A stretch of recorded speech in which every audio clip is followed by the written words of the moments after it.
जय हिंद दोस्तों। SKS learning platform SLP में आपका एक बार फिर से स्वागत है। तो आज हम स्टार्ट करने वाले हैं फंडामेंटल रूल्स।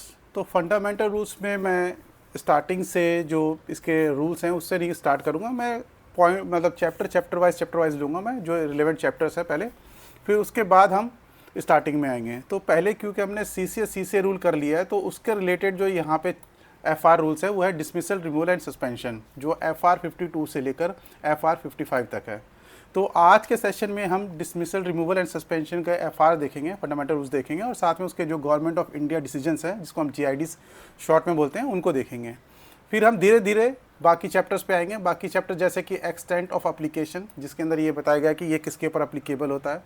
फिर उसका नेक्स्ट चैप्टर जो डेफिनेशंस है, यानी FR रूल्स के अंदर जो जो डेफिनेशंस यूज़ हो रहे हैं तो उनके बारे में यहाँ पे कैसे डिफाइन किया गया है उन वर्ड्स को, वो डेफिनेशंस में है। जनरल कंडीशन ऑफ सर्विसेज, तो जनरल कंडीशन ऑफ सर्विसेज में जैसे जब कोई एंट्री करता है सर्विस के अंदर तो उसे क्या क्या मेडिकल सर्टिफिकेट देने पड़ते हैं या दूसरे और क्या क्या फॉर्मेलिटीज़ पूरी करनी होती है। उसके अलावा क्या क्या सब्सक्रिप्शन लेने होते हैं, जैसे कि प्रोविडेंट फंड है या कोई दूसरी चीज़ें। तो इस तरह की चीज़ें जनरल कंडीशन जो है सर्विस के रिगार्डिंग वो FR 10 to FR 18 चैप्टर 3 में दिया हुआ है। फिर उसके बाद पे एडिशंस टू पे है chapter 4th and 5th। Combination पे में तो जनरली पे फिक्सेशन वगैरह उससे रिलेटेड चीज़ें दी गई है। एडिशन टू पे में अलाउंसेस वगैरह है, ऑनरेरियम वगैरह इसके अंदर आ सकता है। तो ये सब चीज़ें जो है एडिशन टू पे में दिया गया है। कॉम्बिनेशन ऑफ अपॉइंटमेंट, यानी एक साथ अगर कई अपॉइंटमेंट्स कंबाइन होते तो उसके अंदर किस तरह से डील होगा, वो 49 में दिया हुआ है। डेपुटेशन आउट ऑफ इंडिया, अगर इंडिया से बाहर किसी का डेपुटेशन होता है तो वो उसके क्या क्या रूल्स हैं, उससे रिलेटेड जो फंडामेंटल रूल्स हैं उसके बारे में चैप्टर 7 में दिया हुआ है। उसके बाद 8 मैंने बता दिया जो हम आज डिस्कस करने वाले हैं, डिसमिसल, रिमूवल एंड सस्पेंशन। उसके बाद है रिटायरमेंट, FR 56 to 57। तो आपको पता भी होगा कि जैसे कि पब्लिक इंटरेस्ट में किस तरह से किसी को रिटायर किया जा सकता है, 56J वो उस तरह की चीज़ें, और बाकी रिटायरमेंट अगर किस टाइम से इम्प्लीमेंट होता है। तो रिटायरमेंट से रिलेटेड जितने भी FRs होंगे, फंडामेंटल रूल्स होंगे, उसको हम चैप्टर 9 यानी रिटायरमेंट चैप्टर में देख लेंगे। लीव हम ऑलरेडी डिस्कस कर चुके हैं, तो ये FR 58 to 104 जो है इसको अलग से डिस्कस करने की ज़रूरत नहीं है। जॉइनिंग टाइम एक सेपरेट टॉपिक है, इसको भी अलग से हम देखेंगे कि अगर कोई अपनी जैसे कोई डेपुटेशन पे गया, डेपुटेशन से बैक अपने कैडर में वापस आ रहा है तो उसको जॉइनिंग टाइम दिया जाता है। तो जनरली अगर जो स्टेशन है उसका जो यानी हेड क्वार्टर है उसका उसके कुछ डिस्टेंस यानी 1000 या 1200 से ज़्यादा है तो उसके अंदर कुछ टाइम जॉइनिंग टाइम दिया जाता है। तो वो किस तरह से डील होता है उसके रूल्स में हम देख लेंगे। और फिर है फॉरेन सर्विसेज। फॉरेन सर्विस किनको कहते हैं? फॉरेन सर्विस उसको कहा जाता है जहाँ पे consolidated fund of state, UT या सेंट्रल से अलग से पेमेंट की जाती है। यानी जहाँ पे अगर कोई ऐसे ऑर्गेनाइजेशन में गया जहाँ पे पेमेंट जो है कंसोलिडेटेड फंड ऑफ इंडिया या स्टेट या यूटी से अलग रिजर्व से उसको पेमेंट की जा रही है तो उसको फॉरेन सर्विस कहते हैं। तो वहाँ पे क्या क्या रूल्स अप्लीकेबल होंगे उसके बारे में चैप्टर 12 में दिया हुआ है। और चैप्टर 13 है सर्विस अंडर लोकल फंड्स। तो अगर लोकल फंड से किसी को पेमेंट मिल रही है, उसको सर्विस तनख्वाह मिल रही है, उसको पे मिल रही है, तो वो किस तरीके से वहाँ पे गवर्न होगा उसके बारे में ये चैप्टर 13th में ये डिस्कस किया गया है। तो ये तो रिलेवेंट नहीं है। तो मेन जो हमारे रिलेवेंट इसके अंदर चैप्टर्स है वो एक्सटेंट ऑफ एप्लीकेशन है, डेफिनेशन है, जनरल कंडीशन ऑफ सर्विस है, फिर ये पे से रिलेटेड जो है ये सारे हैं, फिर डेपुटेशन है और डिसमिसल, रिटायरमेंट है। ये मेन चैप्टर्स हैं जिनको डिस्कस करने की ज़रूरत है। ठीक है, तो इनको हम एक एक करके जैसे जैसे टाइम मिलेगा वैसे वैसे हम इसको डिस्कस करेंगे। ये चैप्टर 8 को सबसे पहले करने का क्या रीज़न है? तो इसको सबसे पहले करने का रीज़न ये है क्योंकि CCA रूल मैंने बहुत ही एलेबोरेटली डिस्कस किया हुआ है और उसका आपको मेरे यूट्यूब चैनल पे वीडियो मिल जाएगा। और अगर आप देखा होगा आपने उसको तो आपको पता होगा कि कितने डिटेल में मैंने आपको अच्छी तरह से समझा रखा है। तो क्योंकि ये टॉपिक जो उसी से रिलेटेड है तो मैं चाहता था कि CCA रूल का टॉपिक और प्लस ये टॉपिक जो एक क्योंकि कंबाइंड टॉपिक बनता है तो इसको हम आज के सेशन में इसको कंप्लीट कर लें पूरी तरह से।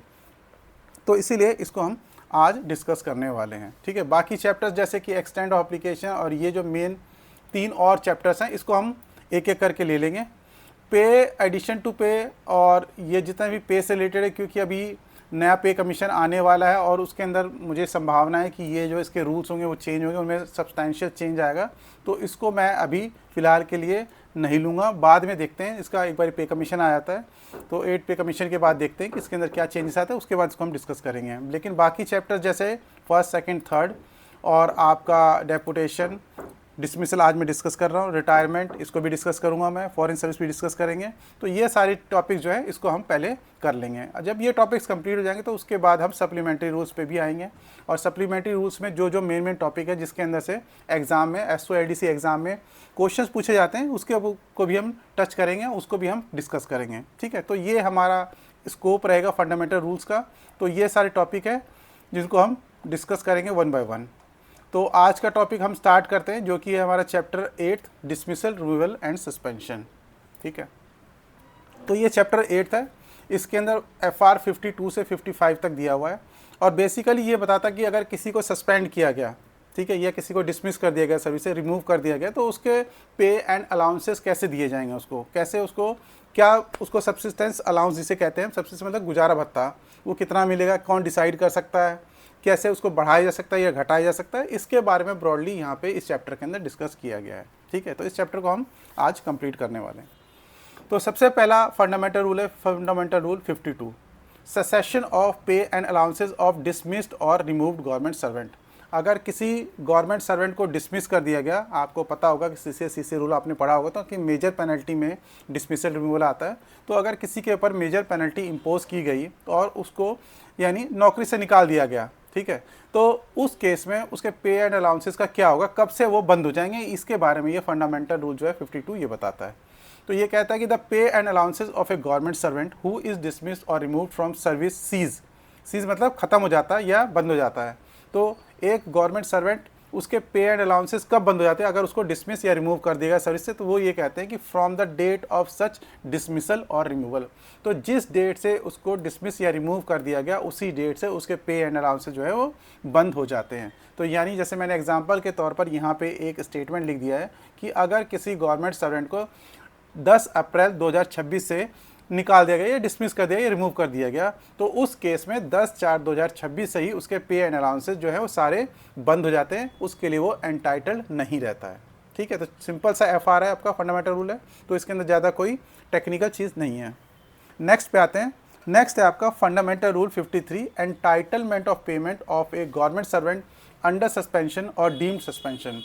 अगर किसी गवर्नमेंट सर्वेंट को सस्पेंड कर दिया गया या उसका डीम्ड सस्पेंशन है, तो जैसा कि पता है आपने CC रूल में पढ़ा होगा जो मेरे सेशंस में देखा भी होगा, कि अगर किसी को पुलिस पकड़ लेती है और अंडर डिटेंशन रखती है उसको 48 आवर्स के लिए, तो उसके बाद उसका डीम्ड सस्पेंशन हो जाता है, ऑर्डर निकालने की जरूरत नहीं, ऑर्डर बाद में निकलता रहता है। तो वो केसेस जहाँ पे सस्पेंशन यानी ऑर्डर से ऑर्डर निकाला गया, उसको सस्पेंड किया गया, या दूसरा जहाँ पे डीम्ड सस्पेंशन है, ऐसे जितने भी तमाम केसेस हैं जहाँ पे ये मान लिया जाएगा कि वो सस्पेंडेड है, तो उन केसेस के अंदर उसका एंटाइटलमेंट क्या होगा पे का, यानी उसको क्या तनख्वाह मिलेगी उस केस में जब सस्पेंडेड है या डीम्ड सस्पेंडेड है, तो उस केस में उसको क्या तनख्वाह मिलेगी, इसके बारे में ये फंडामेंटल रूल डिस्कस करता है 53। एक गवर्नमेंट सर्वेंट, जहाँ पे भी गवर्नमेंट सर्वेंट होगा उसको शॉर्ट में मैं GS लिख दूँ, इसलिए ब्रैकेट में यहाँ पे पहली बार इसको मैंने लिख के बता दिया कि GS का मतलब गवर्नमेंट सर्वेंट होगा। तो एक गवर्नमेंट सर्वेंट अंडर सस्पेंशन, या तो वो सस्पेंशन के अंदर है या deem to have been place under suspension, या दूसरा अगर वो डीम्ड सस्पेंशन है उसका, by an order of appointing authority shall be entitled to following payments. तो जो अपॉइंटिंग अथॉरिटी है उसने उसको सस्पेंड कर दिया, ठीक है, और या डीम सस्पेंशन है अपॉइंटिंग अथॉरिटी के ऑर्डर द्वारा, तो उन केसेस में उसके क्या एंटाइटलमेंट होगी पेमेंट की, उसके बारे में ये बता रहे हैं नीचे। तो पहला पॉइंट जो है वो उन तरह के, इन्होंने दो कैटेगरी में डिवाइड किया। एक वो कैटेगरी हो गई जिसके अंदर commissioned officers of Indian medical department और warrant officer of civil employ who is liable to be reverted to military duty. तो ऐसे कमीशन्ड ऑफिसर जो इंडियन मेडिकल डिपार्टमेंट में है, या वारंट ऑफिसर जो सिविल एम्प्लॉय में है लेकिन वो मिलिट्री ड्यूटी में रिवर्ट कर दी जाएंगे, यानी बेसिकली यहाँ पे फोर्सेस से रिलेटेड जो लोग हैं जो अभी टेम्पररी सिविल ड्यूटी में हैं, तो ऐसे लोगों को यहाँ पे उनके लिए क्या पे एंड अलाउंसेस होगी उसके बारे में यहाँ पे पहले पार्ट में बताया। फिर उसके अलावा जो बाकी बच जाते हैं गवर्नमेंट सर्वेंट, उसके बारे में उन्होंने पॉइंट 2 में यहाँ पे डिस्कस किया। ठीक है, तो पॉइंट 1 ऐसे कमीशन्ड ऑफिसर या वारंट ऑफिसर है जो अभी सिविल एम्प्लॉय में है। सिविल एम्प्लॉय का मतलब ये होता है कि जैसे कि आपके फोर्सेज है, ठीक है, फोर्सेज के लोगों को कभी कभार कभी डिपार्टमेंट में जहाँ पे सिविल पोस्ट है वहाँ पे भी पोस्ट किया जाता है, तो वो बेसिकली है फोर्स के पर्सन, लेकिन वो अभी क्या कर रहे हैं सिविल ड्यूटीज़ अपनी परफॉर्म कर रहे हैं। तो उन केसेस में वो अगर वो सस्पेंड किए जाते हैं तो उनके ऊपर कैसे पे एंड अलाउंसेस उनको दिया जाएगा उसके बारे में यहाँ पे बताया। तो इसको डिस्टिंग्विश करने के लिए ये कैटेगरी थोड़ी डिफरेंट हो गई जो बाकी गवर्नमेंट सर्वेंट है उनसे। ठीक है, तो जो commissioned officers of Indian medical department है या warrant officer in civil employ है जिनको बाद में मिलिट्री ड्यूटी में रिवर्ट कर दिया जाएगा, अगर ऐसे लोगों को सस्पेंड किया जाता है तो उनको वो पे एंड अलाउंसेस वो वाले मिलेंगे। कौन से वाले मिलेंगे? वो वाले पे एंड अलाउंसेस जो वो मिलिट्री ड्यूटी में अगर होते और वहाँ पे सस्पेंड किए जाते तो उनको जो भी सस्पेंशन के दौरान जो भी पे एंड अलाउंसेस मिलते हैं उनको वही दिया जाएगा। यानी कहने का मतलब ये है कि अगर कोई कमीशन्ड ऑफिसर या वारंट ऑफिसर सिविल एम्प्लॉय में है, ठीक है, तो उसको ऐसा नहीं है कि वो सिविल एम्प्लॉय में जो गवर्नमेंट सर्वेंट है दूसरा सिविल एम्प्लॉय वाला उसके बराबर जो है सस्पेंशन वाला सब्सिस्टेंस अलाउंस दिया जाएगा। यानी पे एंड अलाउंसेस जो होंगे उसको अपने फोर्स वाले ही मिलेंगे जिससे वो ओरिजिनली बिलोंग करता है, जिसका वो ओरिजिनली मेंबर है या सर्विस पर्सन है। ठीक है, तो यहाँ पे यही मेन एक पॉइंट है कि the pay and allowances to which he would have entitled had he been suspended while in military employment. तो अगर वो मिलिट्री एम्प्लॉयमेंट में होता और वहाँ पे उसको सस्पेंड किया जाता तो वहाँ पे जो भी उसको गुजारा भत्ता दिया जाता है जिसको हम सब्सिस्टेंस अलाउंस कहते हैं, ये पे एंड अलाउंस कह रहे हैं, तो पे एंड अलाउंस मिलता वहाँ पे, वही पे एंड अलाउंस उस गवर्नमेंट इस कमीशन्ड ऑफिसर को या वारंट ऑफिसर को मिलेगा अगर वो सिविल एम्प्लॉय में भी आता है तो। यानी उसका जो ओरिजिनल कैडर है जिसका वो ओरिजिनल सर्विस पर्सन है उसके ही अकॉर्डिंग उसको यहाँ पे एंड अलाउंसेस मिलेंगे।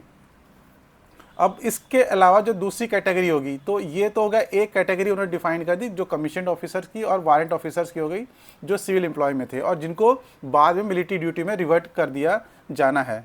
अब इसके अलावा जो बाकी बच गए उनके लिए दूसरी कैटेगरी बनाई गई, यानी इन the case of any other government servant. Any other का मतलब इनको छोड़कर बाकी जो गवर्नमेंट सर्वेंट है उनके पे एंड अलाउंसेस कैसे डिसाइड होंगे वो यहाँ पे फिर डिस्कस किया गया है। आप यहाँ पे देखेंगे कि मैं शॉर्ट में यहाँ पे इसका क्या क्रक्स है, जैसे 51(3) का 1 का 2 इसका क्या क्रक्स है मैंने यहाँ पे लिख भी रखा है। तो ये सब्सिस्टेंस अलाउंस की बात करता है, कौन किसकी? एनी अदर गवर्नमेंट सर्वेंट की। ठीक है, इसके अंदर वेरिएशन क्या हो सकता है सब्सिस्टेंस अलाउंस में, इसको बढ़ाया जा सकता है घटाया जा सकता है कि नहीं उसके बारे में भी है। रेट ऑफ डीएनएस अलाउंस इसके अंदर अप्लीकेबल होगा या नहीं होगा तो इसके बारे में भी यहाँ पे चर्चा की गई है, इसके अंदर ये बताया गया है।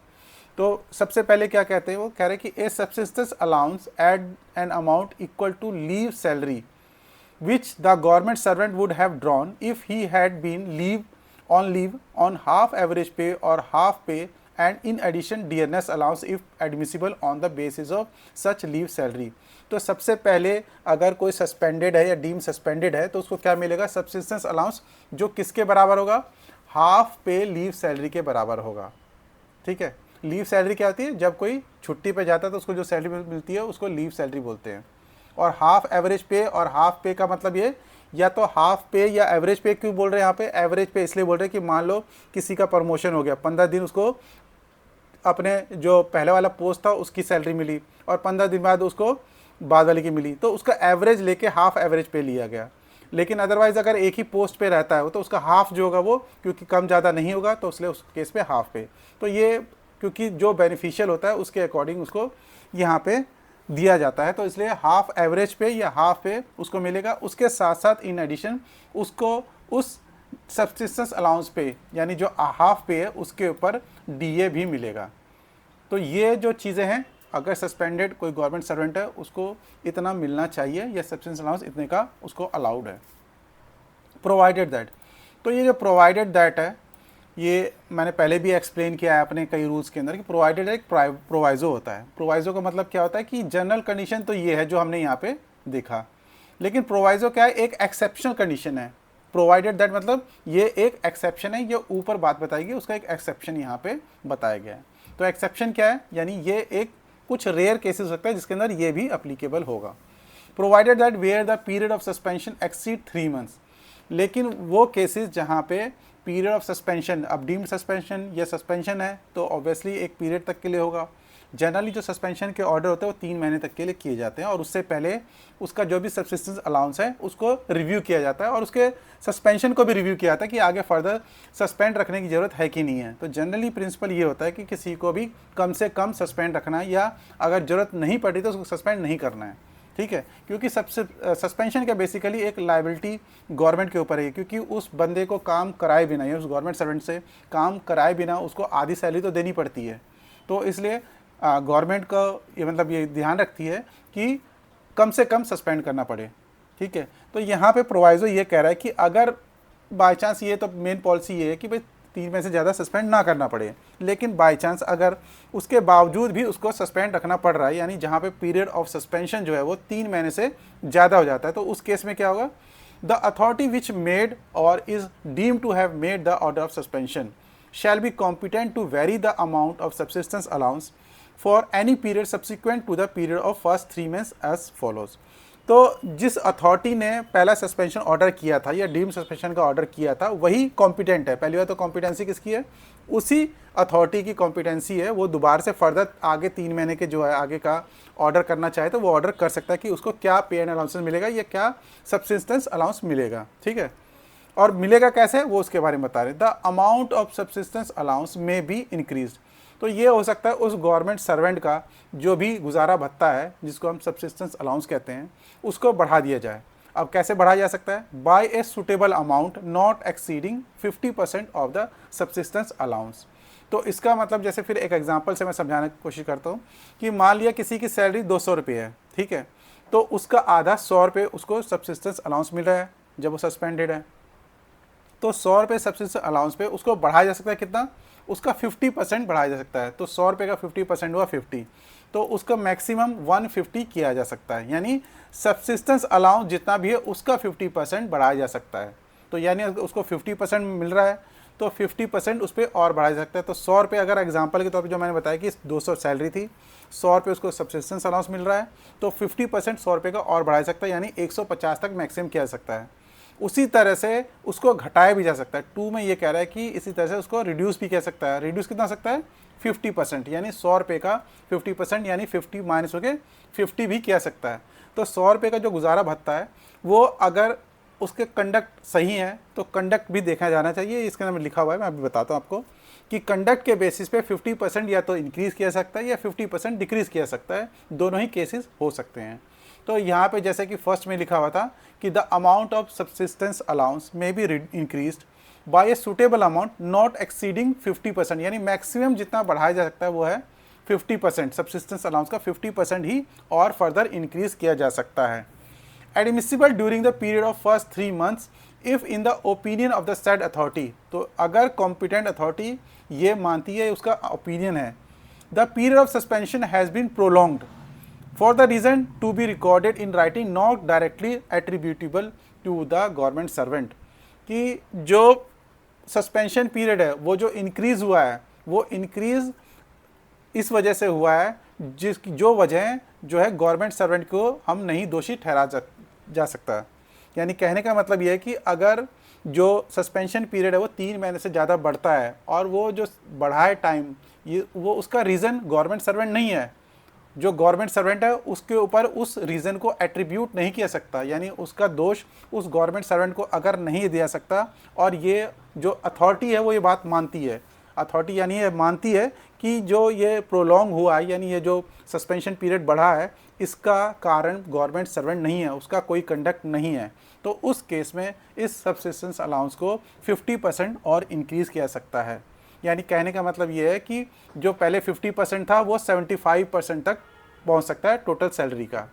और इसी तरह से अगर ये मानते हैं कि जो रीज़न है बढ़ाने का सस्पेंशन टाइम को या सस्पेंशन पीरियड को वो गवर्नमेंट सर्वेंट के जिसको सस्पेंड किया है उसके कंडक्ट की वजह से बढ़ा है, तो उस केस में उस सब्सिस्टेंस अलाउंस को 50% तक कम भी किया जा सकता है। तो यहाँ पे यही लिख रहे हैं, the amount of subsistence allowance may be reduced by a suitable amount not exceeding 50%। Not exceeding 50% मतलब कि 50% से ज़्यादा डिक्रीज़ आप नहीं कर सकते, यानी जो भी उसको अभी सस्पेंशन के दौरान सब्सिस्टेंस अलाउंस मिल रहा है उसके अंदर आप अगर घटाना भी चाह रहे हैं तो उसका सिर्फ 50% ही मैक्सिमम घटा सकते हैं। वो 20% भी घट सकता है, लेकिन मैक्सिमम जो आप है नॉट एक्सीडिंग 50% आप घटा नहीं सकते। और इसी तरह से ऊपर आप 50% से भी ज़्यादा नहीं बढ़ा सकते अगर उसका कंडक्ट अच्छा है तो भी। ठीक है। If in the opinion of said authority the period of suspension has been prolong due to the reasons directly attributable to the government servant. तो ये जो प्रोलॉन्ग हुआ है सस्पेंशन, जो सस्पेंशन बढ़ा है 3 महीने से ज़्यादा, वो उसका कारण जो है गवर्नमेंट सर्वेंट का कंडक्ट है। उसके ऊपर हम उस दोष को मढ़ सकते हैं, उसको दोष दे सकते हैं। अगर ये ओपिनियन है उस अथॉरिटी का, तो उस केस में इस सब्सिस्टेंस अलाउंस को, गुजारा भत्ता को 50% तक कम किया जा सकता है। ठीक है। तो ये दोनों केसेस में बताया कि अगर जो सस्पेंशन पीरियड है वो 3 महीने से ज़्यादा जाता है तो उसको कम भी किया जा सकता है उसके भत्ते को, या ज़्यादा बढ़ाया भी जा सकता है। इसके साथ साथ जो भी सब्सिस्टेंस अलाउंस उसको मिलेगा, कम वाला या ज़्यादा वाला, the rate of DNS allowance will be based on, वो किस पे मिलेगा डीएनएस अलाउंस? डीएनएस अलाउंस उसके इंक्रीज्ड सब्सिस्टेंस अलाउंस में मिलेगा या डिक्रीज्ड अमाउंट पे मिलेगा।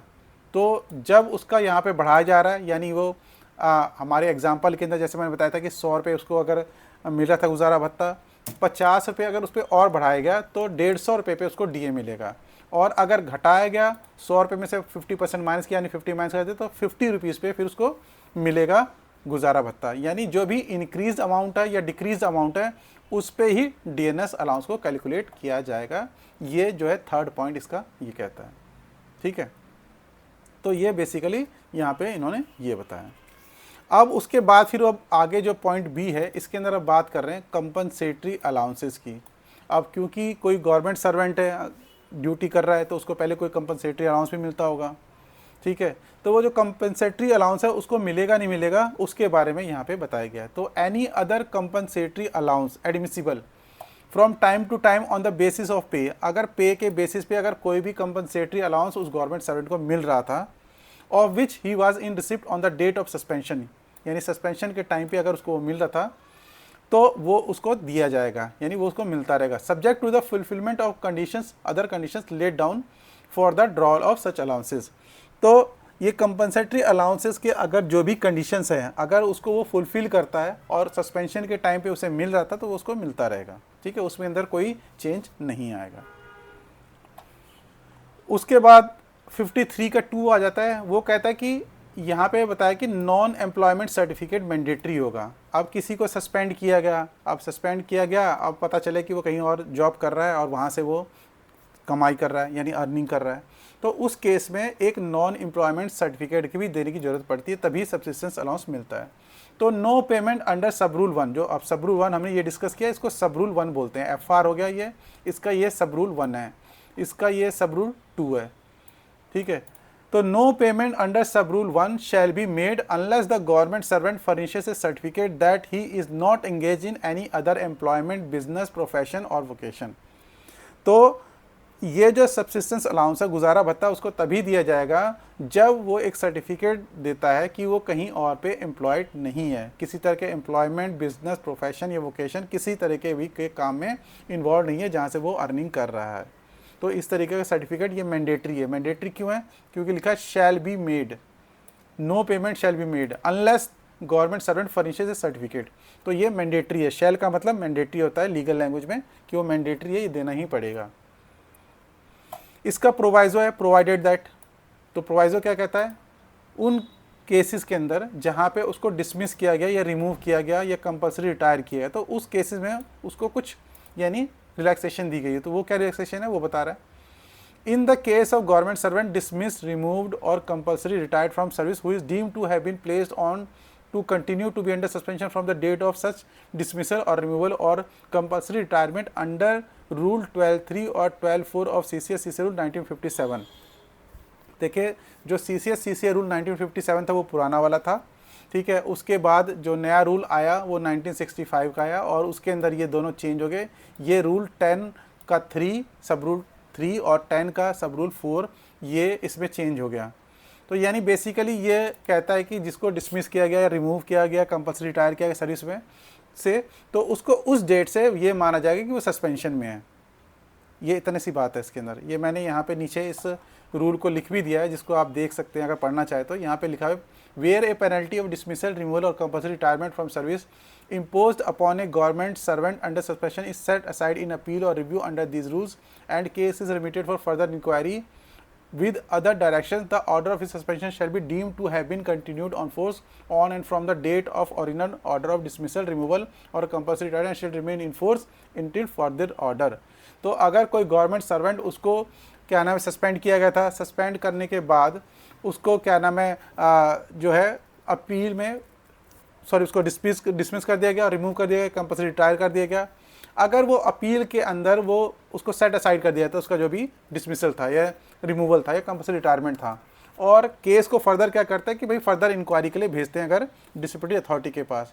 तो जिस डेट से उसको सेट असाइड किया गया, यानी उसके अपील के अंदर उसके डिसमिसल, रिमूवल या कंपल्सरी रिटायरमेंट के ऑर्डर को जिस टाइम से सस्पेंड किया गया, या कहने का मतलब कि उस ऑर्डर को सेट असाइड किया गया और फर्दर इंक्वायरी के लिए भेजा गया, तो वो उसको ये माना जाएगा कि वो तब भी उस डेट से, उस सेट असाइड की डेट से वो क्या है कंटिन्यूड सस्पेंशन के अंदर है। यानी कहने का मतलब ये है कि अगर किसी को रिमूव, डिसमिस या कंपल्सरी रिटायर किया गया और उस ऑर्डर को चैलेंज करता है, चैलेंज करने के बाद उस ऑर्डर को यानी उस पर रोक लगा दी जाती है, लेकिन उस जो यहाँ पे डिपार्टमेंट के अंदर अथॉरिटीज़ है वो कहती है कि नहीं, इसके ऊपर फर्दर इंक्वायरी होनी चाहिए।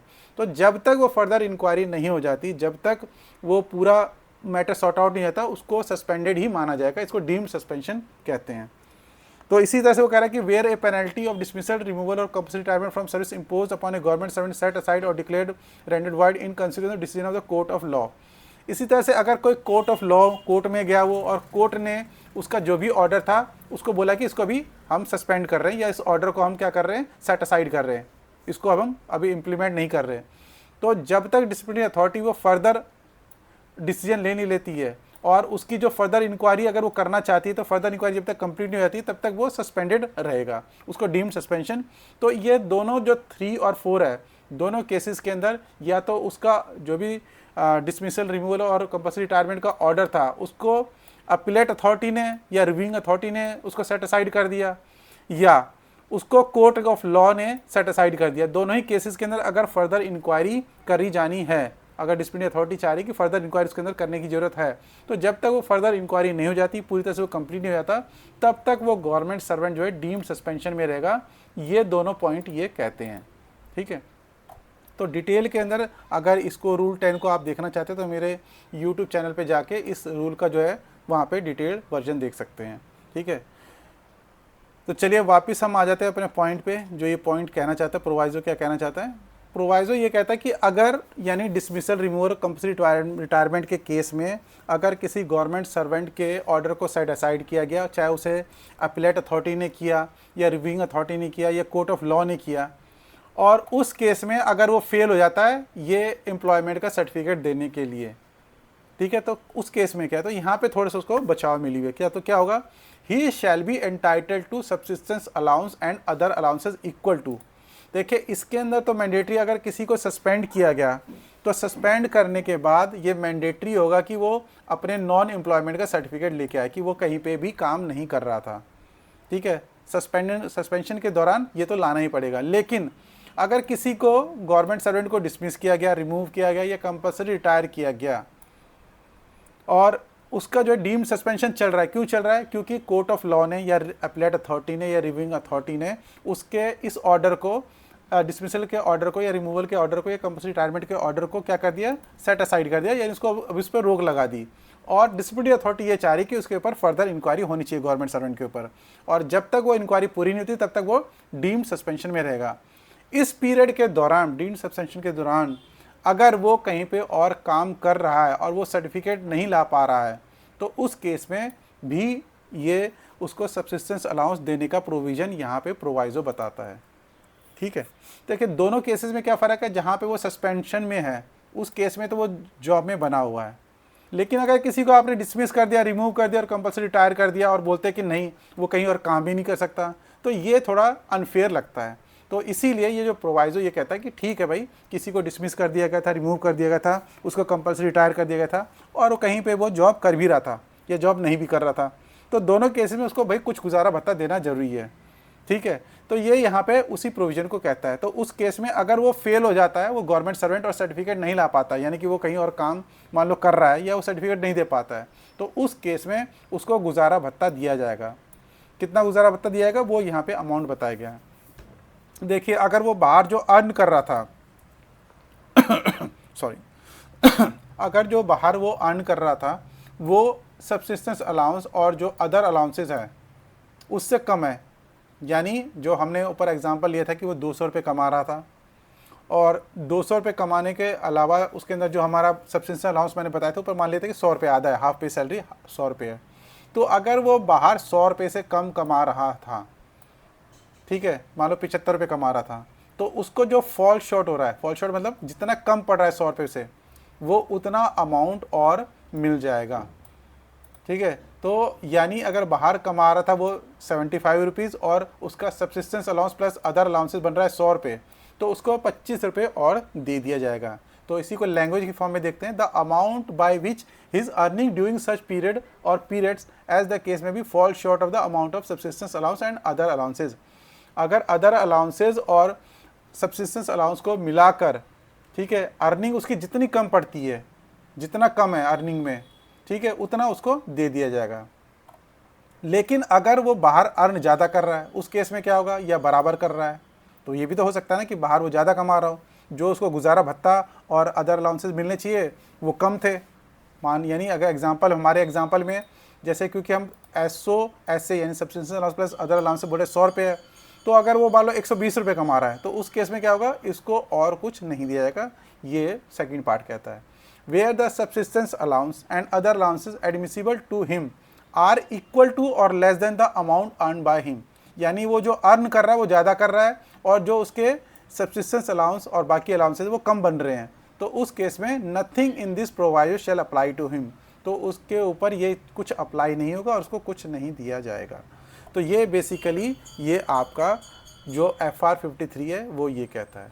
उसको शॉर्ट में मैंने यहाँ पे कुछ टेबुलर फॉर्म में, ताकि पढ़ने में आसानी हो, ये मैंने यहाँ पे कर भी दिया, लेकिन मैंने अपनी तरफ से जो आपको ऊपर एक्सप्लेन किया बहुत अच्छी तरह से एक्सप्लेन करने की कोशिश की है और होपफुली आपको पूरा समझ में आएगा कि क्या ये 53 फंडामेंटल रूल कहता है। इसके अंदर एक चीज़ मैं और बोलना चाहूँगा कि जब ये चैप्टर आप स्टार्ट करेंगे, इससे पहले आपको CCA रूल करना है, ठीक है, क्योंकि हो सकता है कि इसके अंदर कुछ टर्म्स या कुछ चीज़ें आपको तभी समझ में आए जब आप CCA रूल समझ लो। तो मैं आपको सजेशन यही दूंगा कि पहले आप CCA रूल पूरा कंप्लीट करें, उसके बाद ये जो चैप्टर 8 है और यहाँ पे फंडामेंटल रूल्स हैं, इसको तब आप समझें, क्योंकि ये उसके बाद आते हैं। तो प्राइमरी और जो बेसिक फंडामेंटल या आपका फाउंडेशन CCA रूल को पढ़ के आ जाएगा, समझ के आ जाएगा। उसके बाद ये सप्लीमेंट्री है, उसके ऊपर क्वेश्चंस काफ़ी आते हैं। जो ये फंडामेंटल रूल्स है, इस चैप्टर में से क्वेश्चन काफ़ी होते हैं एग्जाम में, तो इसलिए इसको आपको करना भी कंपलसरी है और इम्पॉर्टेंट टॉपिक है ये। चलिए आगे आ जाते हैं, आगे बात करते हैं। तो अब अगला फंडामेंटल रूल क्या है? अगला फंडामेंटल रूल है आपका 54, orders in case of reinstatement of government servant as a result of appeal और रिव्यू। अब पहले क्या था, 53 के अंदर ये था कि गवर्नमेंट सर्वेंट अगर सस्पेंडेड है तो उसको क्या पे एंड अलाउंसेस मिलेंगे। अब यहाँ पे है कि अगर कोई गवर्नमेंट सर्वेंट उसको डिसमिस कर दिया गया, रिमूव कर दिया या कंपल्सरी रिटायर कर दिया और वो अपील में चला गया या रिव्यू में चला गया, अपील रिव्यू में जाने के बाद जो कोर्ट है या जो भी अपीलेट अथॉरिटी है या रिव्यूइंग अथॉरिटी है, या मान लो वो कोर्ट में गया, तो अगला जो FR है उसके अंदर कोर्ट के बारे में बताया गया। तो अभी तो फिलहाल हम यहाँ पे अपील और रिव्यू तक ही रेस्ट्रिक्ट करेंगे अपने आप को। तो यहाँ पे ये है कि अगर उसका जो ऑर्डर है डिसमिसल का, रिमूवल का या कंपल्सरी रिटायरमेंट का, उसको चैलेंज किया गया और अपीलेट अथॉरिटी ने या रिव्यूइंग अथॉरिटी ने उसको सेट असाइड कर दिया और उसको बोला कि नहीं भी इसको नौकरी में वापस लो, इसके खिलाफ जो है चार्जेस प्रूफ नहीं होते, ठीक है। तो उस केस में उसको क्या चीज़ मिलेगी, पे एंड अलाउंसेस क्या मिलेंगे, उसके बारे में यहाँ पे बताया गया है। और उसके अलावा जो वो पीरियड होगा जिसके अंदर उसको सस्पेंड कर दिया गया था, वो कोर्ट गया, वहाँ पे कोर्ट में टाइम उसका वेस्ट हुआ, तो वो टाइम जो पीरियड रहा, यानी जहाँ पे जब उसको सस्पेंड किया गया, सॉरी सस्पेंड यानी डिसमिस कर दिया गया, रिमूव कर दिया गया, कंपल्सरी रिटायर कर दिया गया, और कोर्ट में या वो जहाँ पे अपीलेट अथॉरिटी के पास गया और वहाँ पे उसने उस ऑर्डर को सेट असाइड किया, तो इस बीच का जो पीरियड होगा जहाँ पे वो जॉब में नहीं रहा, ड्यूटी पे नहीं रहा, तो उसको क्या ट्रीट करना है, ड्यूटी ट्रीट करनी है या नहीं करनी है, इसके बारे में भी डिसाइड कैसे होगा ये सब चीज़ें इस FR के अंदर बताया है। तो when a government servant who has been dismissed, एक गवर्नमेंट सर्वेंट जिसको डिसमिस कर दिया गया, रिमूव्ड या रिमूव कर दिया गया या कंपल्सरी रिटायर कर दिया गया, इज़ रीइंस्टेटेड, और उसको ऑर्डर पास किया गया कि इसको रीइंस्टेट करो as a result of appeal और रिव्यू, यानी अपील या रिव्यू में वो गया अपने ऑर्डर को लेकर, डिसमिस के ऑर्डर को लेकर या रिव्यू के ऑर्डर को लेकर, और वहाँ पे जो अथॉरिटी थी, अपीलेट अथॉरिटी थी या रिव्यूइंग अथॉरिटी थी, उसने बोला कि नहीं इसको रीइंस्टेट करो, और would have been so reinstated but for his retirement और ऑन सुपरएन्यूएशन। या अगर मान लो रीइंस्टेट तो तब हो सकता है जब वो रिटायर ना हुआ हो, लेकिन दूसरा केस अगर वो रिटायर हो गया और उस केस में बोलता है कि नहीं, ये मान लिया जाएगा कि ये रीइंस्टेट हो गया। और क्यों रीइंस्टेट नहीं हो पाया? क्योंकि वो रिटायर हो गया। यानी दो तरह से हो सकता है कि या तो वो जॉब में आ सकता है अगर वो रिटायर नहीं हुआ, सुपर एन्यूएशन उसकी नहीं हुई, लेकिन अगर सुपर एन्यूएशन हो चुकी है तो ये मान लिया जाएगा कि ये रीइंस्टेटेड है। तो would have been so reinstated but for his, क्योंकि वो इसलिए रिटायर हो गया इस सुपर एन्यूएशन पे, इसलिए वो रीइंस्टेट नहीं हो सकता, लेकिन ये मान लिया गया कि वो अगर रीइंस्टेट हो जाता तो उस केस में the competent authority to order reinstatement shall consider and make a specific order. तो जो अथॉरिटी है जो उसको रीइंस्टेट कर सकती है उस गवर्नमेंट सर्वेंट को, तो वही कंसीडर करेगी इस मुद्दे को, और ये स्पेसिफिक ऑर्डर रिगार्डिंग पे एंड अलाउंसेस और जो नेचर ऑफ ड्यूटी होगी उसके रिगार्डिंग ये देगी। ये 2 पॉइंट में यहाँ पे बताया। तो पहला क्या कहता है point, regarding the pay and allowances to be paid to the government servant for the period of his absence from the duty. ठीक है, तो वो जो उसका ड्यूटी का पीरियड है जहाँ पे वो एब्सेंट रहा, एब्सेंट कहाँ से रहा, डिसमिस कर दिया गया, और वो डेट जहाँ पे अपीलेट अथॉरिटी ने बोला कि इसको रीइंस्टेट करो, तो रीइंस्टेटमेंट और जहाँ पे वो डिसमिस हुआ था उसके बीच का जो पीरियड था वो एब्सेंस ऑफ ड्यूटी माना जाएगा। और ये भी हो सकता है कि जब उसको डिसमिस या रिमूव किया गया उससे पहले वो सस्पेंडेड भी हो, तो उस सारे पीरियड के दौरान उसको पे एंड अलाउंसेस मिलेंगे नहीं मिलेंगे, कैसे मिलेंगे, उसके बारे में ऑर्डर करने का जो जिम्मा दिया गया है या किसको कॉम्पिटेंट माना गया है, उस अथॉरिटी को जो उसको रीइंस्टेट कर सकती है। तो जनरली जो है अपॉइंटिंग अथॉरिटी होती है उसी के पास रीइंस्टेटमेंट की भी पावर होती है। तो make a specific order regarding the pay and allowances to be paid, तो वो क्या ऑर्डर करेगी, वो स्पेसिफिक ऑर्डर कर सकती है regarding the pay and allowances to be paid to the government servant. उस गवर्नमेंट सर्वेंट को जो भी उसकी एब्सेंस का पीरियड है और साथ में जो भी पीरियड ऑफ सस्पेंशन है उसके अंदर क्या उसको मिलना चाहिए पे एंड अलाउंसेस, उसके रिगार्डिंग ऑर्डर कर सकता है जो अथॉरिटी उसको रीइंस्टेट कर रही है वो अपने ऑर्डर से। Including the period of suspension, जो पीरियड ऑफ सस्पेंशन है उसके दौरान भी उसको क्या पे एंड अलाउंसेस मिलेगी, उसके रिगार्डिंग भी ऑर्डर यही अथॉरिटी करेगी जो उसको रीइंस्टेट कर रही है, जो उसको नौकरी में वापस ले रही है। उसके साथ साथ जो उसका पीरियड ऑफ एब्सेंस था, वेदर और not the said period shall be treated as a period spend on duty, तो उसका जो एब्सेंस का पीरियड था जब वो सस्पेंड हुआ और जब वो डिसमिस हुआ और उससे लेकर जब तक उसको रीइंस्टेट करने का ऑर्डर आया, उसके बीच में का जो पीरियड सारा है जब वो ड्यूटी में नहीं था, उसको क्या ट्रीट करना है, ड्यूटी ट्रीट की जाएगी या कुछ और ट्रीट किया जाएगा, उसके रिगार्डिंग भी जो ऑर्डर करने का यानी कैपेबिलिटी है या कॉम्पिटेंसी है, तो कॉम्पिटेंट अथॉरिटी वही है जो उसको रीइंस्टेट कर रही है जॉब के अंदर। ठीक है, तो जो कॉम्पिटेंट अथॉरिटी उसको रीइंस्टेट कर रही है वही बताएगी उसको पे एंड अलाउंसेस क्या मिलने चाहिए, और उस जो एब्सेंस पीरियड है ड्यूटी के, जब वो ड्यूटी में नहीं था उस पीरियड को क्या ट्रीट करना है, ड्यूटी ट्रीट करनी है नहीं, उसके रिगार्डिंग भी स्पेसिफिक ऑर्डर वही अथॉरिटी करेगी। ठीक है, तो ये इसके अंदर बताया। अब इसके अंदर 2 केस हो सकते हैं। अब ये फर्दर 2 केसेस को डिस्कस करता है। 2 केसेस कौन कौन से, अगर ये जो अपील और रिव्यू हुआ इसके अंदर ये मान लिया गया कि वो पूरी तरह से बाइज्जत बरी किया जाता है, फुली एक्सोनरेटेड, मतलब उसके ऊपर उसने कोई गलत काम नहीं किया, इस तरीके से अथॉरिटी मानती है, तो क्या होगा। और दूसरा केस बनता है जहाँ पे ये नहीं मानती कि वो फुली एक्सोनरेटेड है, यानी वो बाइज्जत बरी नहीं होता, तो क्या होगा। तो ये इस तरह से 2 कैटेगरी में डिवाइड किया गया फर्दर, ये सब रूल 2 को, और यहाँ पे सब रूल 3 होगा, 3 या 4 होगा। ठीक है, 4। तो यहाँ पे कह रहे where the authority competent to order reinstatement is of opinion that government servant who had been dismissed, removed और compulsory retired has been fully exonerated.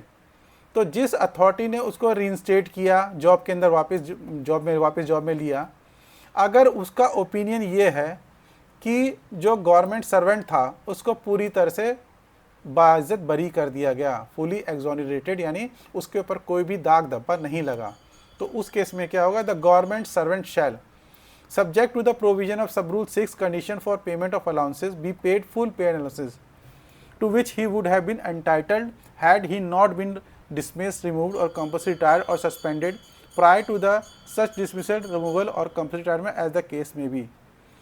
तो वो गवर्नमेंट सर्वेंट को जो भी पे एंड अलाउंसेस मिलते हैं वो फुल पे एंड अलाउंसेस मिल जाएंगे अगर उसको डिसमिस, रिमूव या सस्पेंड नहीं किया गया होता, और उससे नहीं करने की वजह से उसको जो जो गवर्नमेंट जॉब में रहते हुए जो जो उसको बेनिफिट मिलते हैं, जो जो पे एंड अलाउंसेस मिलते हैं, जो जो उसको और बाकी अदर अलाउंसेस मिलते हैं, अगर वो सारे मिलेंगे उसको, क्यों मिलेंगे, क्योंकि उसको फुली एक्सोनरेट कर दिया गया, तो वो सारे पेमेंट उसको दिए जाएंगे।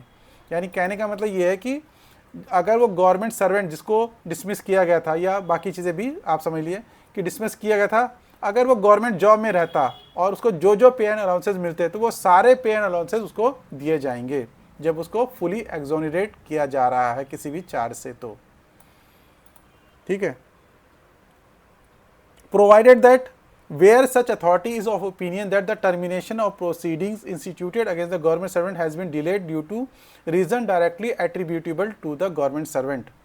अब वो एक चीज़ और कह रहा है कि ठीक है कि भाई जो गवर्नमेंट सर्वेंट था वो फुली एक्सोनरेट हो गया, यानी वो बाइज्जत बरी हुआ है, उसके ऊपर कोई भी एक भी ब्लेमिश या एक भी धब्बा नहीं लगा है, लेकिन वो कहता है कि अगर उस गवर्नमेंट सर्वेंट की वजह से जो ये प्रोसीडिंग थी, जो उसकी प्रोसीडिंग थी वो डिले हो गई, यानी गवर्नमेंट सर्वेंट की गलती सिर्फ इतनी है कि जो प्रोसीडिंग थी उसकी वजह से, उसके कंडक्ट की वजह से डिले हो जाती है, तो उस केस में क्या होगा, तो उस केस में ये होगा कि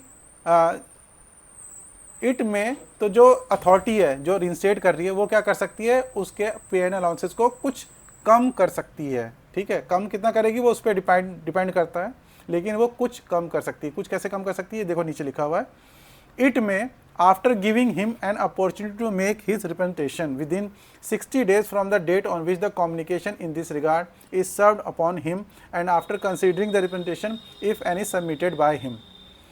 तो पहली बात तो जो भी इस तरह की अथॉरिटी है उसको अपॉर्चुनिटी देगी रिप्रेजेंटेशन करने के लिए कि भाई हम ये, मेरा ओपिनियन ये है कि आपके बिहेवियर की वजह से, आपके कंडक्ट की वजह से या आपकी गलती की वजह से ये जो प्रोसीडिंग्स थी ये डिले हो गई है।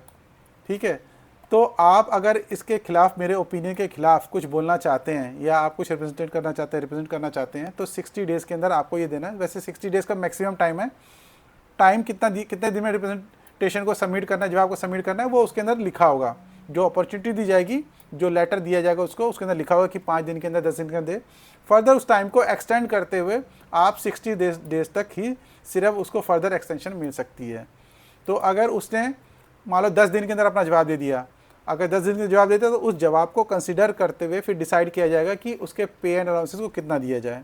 फुल तो नहीं मिलेगा, फुल से कम कितना मिलेगा वो ये डिसीजन अथॉरिटी लेगी। हाँ, अगर मान लो 10 दिन के अंदर उसने जवाब नहीं दिया, 10 दिन का टाइम दिया गया था, वो 10 दिन को 20 दिन किया सकता है, और यानी फर्दर 60 दिन से ज़्यादा डिले नहीं दिया जाएगा। उसको जवाब 60 दिन के अंदर अपना रिप्रेजेंटेशन जो है 60 दिन के अंदर तक अपना रिप्रेजेंटेशन जो है देना पड़ेगा कि भाई मैं जो अपनी सफाई देना चाहता हूँ ये है। तो उस केस में अगर मान लो उसने अपना रिप्रेजेंटेशन दे दिया, अपना जवाब दे दिया, तो उसको देखते हुए, ठीक है, इट में direct for the reason to be recorded in writing, तो जो भी अथॉरिटी है वो अपना रीज़न लिखेगी क्यों उसके फुल पे एंड अलाउंसेस को कम कर रही है। वैसे उसको अगर उसकी गलती नहीं होती मतलब कि अगर उसकी किसी बिहेवियर की वजह से जो प्रोसीडिंग थी वो डिले नहीं होता तो उस केस में उसको फुल पे एंड अलाउंसेस मिलता। लेकिन अगर क्योंकि उसके किसी बिहेवियर की वजह से या किसी गलती की वजह से जो प्रोसीडिंग थी वो लेट ख़त्म हुई, तो यहाँ पे देखिए 2 चीज़ें, एक तो है फुली एक्सोनरेशन, यानी उसको जो उसके पास चार्जेस थे उसके अंदर तो वो दोषी नहीं पाया गया, पूरी तरह से बाइज्जत बरी हुआ, लेकिन उसने कुछ ऐसा काम किया जिसकी वजह से जो ये प्रोसीडिंग पहले ख़त्म हो सकती थी वो लेट ख़त्म हुई। तो दोनों में डिफरेंस है। ये फुली एक्सोनरेशन पे कोई उसके ऊपर धब्बा नहीं आ रहा, यहाँ पे सिर्फ जो उसके ऊपर प्रॉब्लम आ रही है वो ये आ रही है कि उसकी वजह से डिले हो गया प्रोसीडिंग कैसे डिले की जा सकती है, मान लो उसको जो चार्जेस दिए गए थे जब, तो वो उसने चार्जेस लेने से मना कर दिया हो, अपनी चार्जशीट लेने से मना कर दिया हो, या कोई और ऐसा किया हो जिसके से डिले हो गया हो, तो ये उन कंडीशंस को ध्यान में रख के ये यहाँ पे उसका अलाउंसेस क्या मिलेगा उसके बारे में बात करता है। उसके जो चार्जेस थे, चार्जेस तो प्रूफ नहीं हुए, वो तो कंफर्म है, लेकिन उसके अलावा उसने किस तरीके से प्रोसीडिंग के अंदर मदद की या डिले किया प्रोसीडिंग को, उसके रिगार्डिंग यहाँ पे बात हो रही है, और जिसकी वजह से उसका फुल पे एंड अलाउंसेस जो है वो कम किया जा रहा है। ठीक है, तो लेकिन ये फुल पे अलाउंसेस को कम करने से पहले उसको एक अपॉर्चुनिटी दी जा रही है, और अपॉर्चुनिटी देने के बाद जो अथॉरिटी वो कंसीडर करेगी उस रिप्रेजेंटेशन को, कंसीडर करने के बाद अपना रीज़न भी लिखेगी राइटिंग के अंदर कि क्यों उसके फुल पे एंड अलाउंसेस को वो कम कर रही है। ठीक है, तो कम क्यों कर रही है वो भी रीज़न उसको देना पड़ेगा। तो यहाँ पे वो ये करे इट में अपॉर्चुनिटी दे दी, उसके बाद डायरेक्ट करेगी for the reason recorded in writing that the government servant shall subject to the provision of sub rule 7 be paid for the period of such delay only such amount not being the whole of such pay and allowances as it may determine. तो जो delay का period है उस period के लिए ही उसके amount को कम किया जाएगा। Direct that the government servant shall be paid for the period of such delay, तो जितना पीरियड उसने डिले किया उस डिले वाले पीरियड के लिए उसका जो अमाउंट है, उसका जो पे एंड अलाउंसेस है, पूरे से कम कर कितना कम किया जाएगा तो डिसाइड वही अथॉरिटी करेगी, लेकिन कम कर दिया जाएगा और उतना उसको फिर दिया जाएगा। वो डिटरमाइन करने का काम उस अथॉरिटी को दिया गया है जो उसको रिइंस्टेट कर रही है। ठीक है,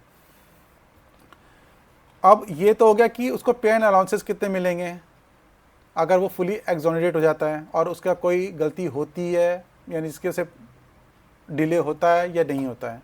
अब उसके अंदर बात कर रहे हैं कि ये जो पीरियड ऑफ एब्सेंस है, जो पीरियड ऑफ एब्सेंस मतलब कि जब उसको बाइज्जत बरी किया गया और जिस टाइम पर उसको डिसमिस किया गया, तो उस पीरियड का क्या करेंगे। जो सस्पेंशन का पीरियड है, जब उसको डिसमिस किया गया था उससे पहले उसको सस्पेंड रखा गया था, उस पीरियड का क्या करें।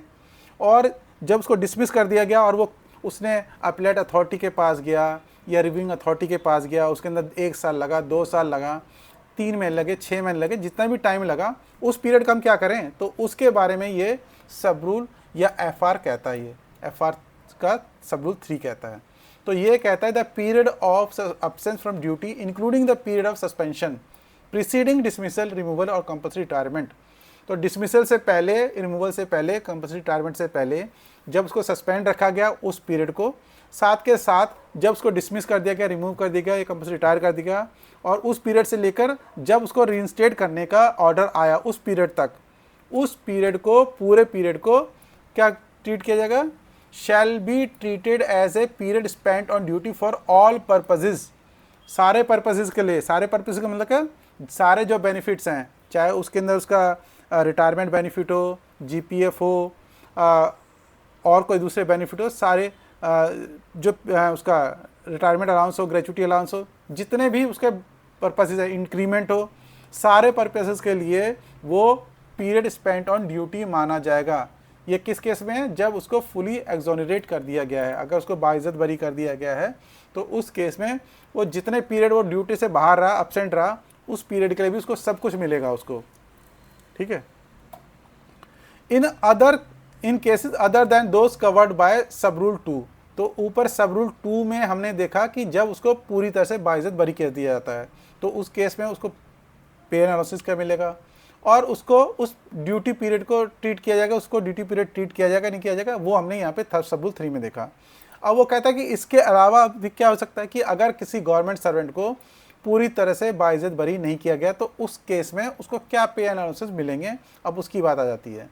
तो यहाँ पे इस गवर्नमेंट सर्वेंट को अपील के अंदर, भाई ये तो बोला कि इसको रिइंस्टेट कर दो, ठीक है, रिइंस्टेट करने के लिए मना नहीं किया, लेकिन उसने बोला कि नहीं ये पूरी तरह से, लेकिन इसको हम बाइज्जत बरी नहीं करते, तो उन केसेस की यहाँ पे बात हो रही है। तो in cases other than those covered by sub rule 2 including cases where the order of dismissal, removal और compulsory retirement from service is set aside. ठीक है, उसका ऑर्डर जो था डिसमिसल, रिमूवल का, कंपल्सरी रिटायरमेंट, उसको सेट असाइड कर दिया गया, उसको इंप्लीमेंट नहीं किया गया बाय अपीलेट और reviewing authority solely on the ground of non compliance with the requirement of clause 1 और 2 of article 311 of constitution and no further inquiry is propose to be held. तो यानी यहाँ पे इसको हम कहते हैं टेक्निकल ग्राउंड। यानी अगर किसी को टेक्निकल ग्राउंड की वजह से जो उसका डिसमिसल, रिमूवल या कंपल्सरी रिटायरमेंट का ऑर्डर था उसको क्या किया, सेट असाइड कर दिया गया, यानी उसको इम्प्लीमेंट नहीं किया गया। और उसके अलावा जो यहाँ पे ग्राउंड था जिसका नॉन कंप्लायंस माना गया वो है आर्टिकल 311 का क्लॉज 1 और 2। तो एक बारी मैं इसको दिखा देता हूँ आपका। इसको मैंने जब CCA रूल किया था तो उसके अंदर पूरे डिटेल में डिस्कस किया था। तो ये क्लॉज 1 एंड क्लॉज 2 क्या है कि किसी भी गवर्नमेंट सर्वेंट को जो सिविल सर्विस में हो या ऑल इंडिया सर्विस में हो या सिविल सर्विस ऑफ स्टेट हो या सिविल पोस्ट में हो, शैल बी डिसमिस्ड और removed by an authority subordinate to that which he has been appointed. तो किसी भी पर्सन को डिसमिस नहीं किया सकता। कौन ही डिसमिस कर सकता है, जो सबऑर्डिनेट अथॉरिटी जिसने उसको अपॉइंट किया है। तो यानी उसकी अपॉइंटिंग अथॉरिटी, उससे हायर अथॉरिटी ही उसको डिसमिस या रिमूव कर सकती है। तो अगर लेकिन इसको नहीं फॉलो किया गया, यानी जिसने उसको डिसमिस किया था, यहाँ पे जो हम डिस्कस कर रहे हैं कि ये ऐसा केस है जहाँ पे डिसमिसल, रिमूवल या कंपल्सरी रिटायरमेंट किसने कर दिया, एक सबऑर्डिनेट अथॉरिटी ने कर दिया जिसने उसको अपॉइंट किया था। ठीक है, तो अपॉइंटिंग अथॉरिटी से सबऑर्डिनेट अथॉरिटी ने अगर उसको कर दिया तो ये टेक्निकल ग्राउंड बन जाएगा जहाँ पे इसका डिसमिसल जो है वो सेट असाइड कर दिया जाएगा।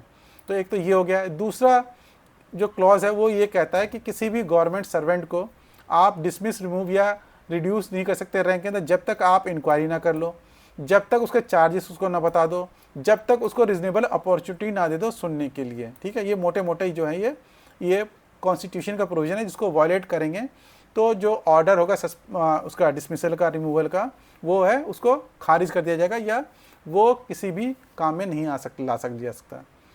तो यही ये बोल रहा है कि अगर इस तरीके का कुछ हुआ है और इसका नॉन कंप्लायंस हुआ है आर्टिकल 311 का, तो उस केस में जो है वो गवर्नमेंट सर्वेंट को हमने ये तो देखा नहीं कि भाई वो उसकी गलती थी या नहीं थी, ये सिर्फ एक टेक्निकल ग्राउंड बन गया। टेक्निकल ग्राउंड क्या होता है, यानी ऐसा ग्राउंड जिसके अंदर हमने उस गवर्नमेंट सर्वेंट की गलतियों के ऊपर चर्चा नहीं की, उसको हमने प्रूफ या डिसप्रूव नहीं किया।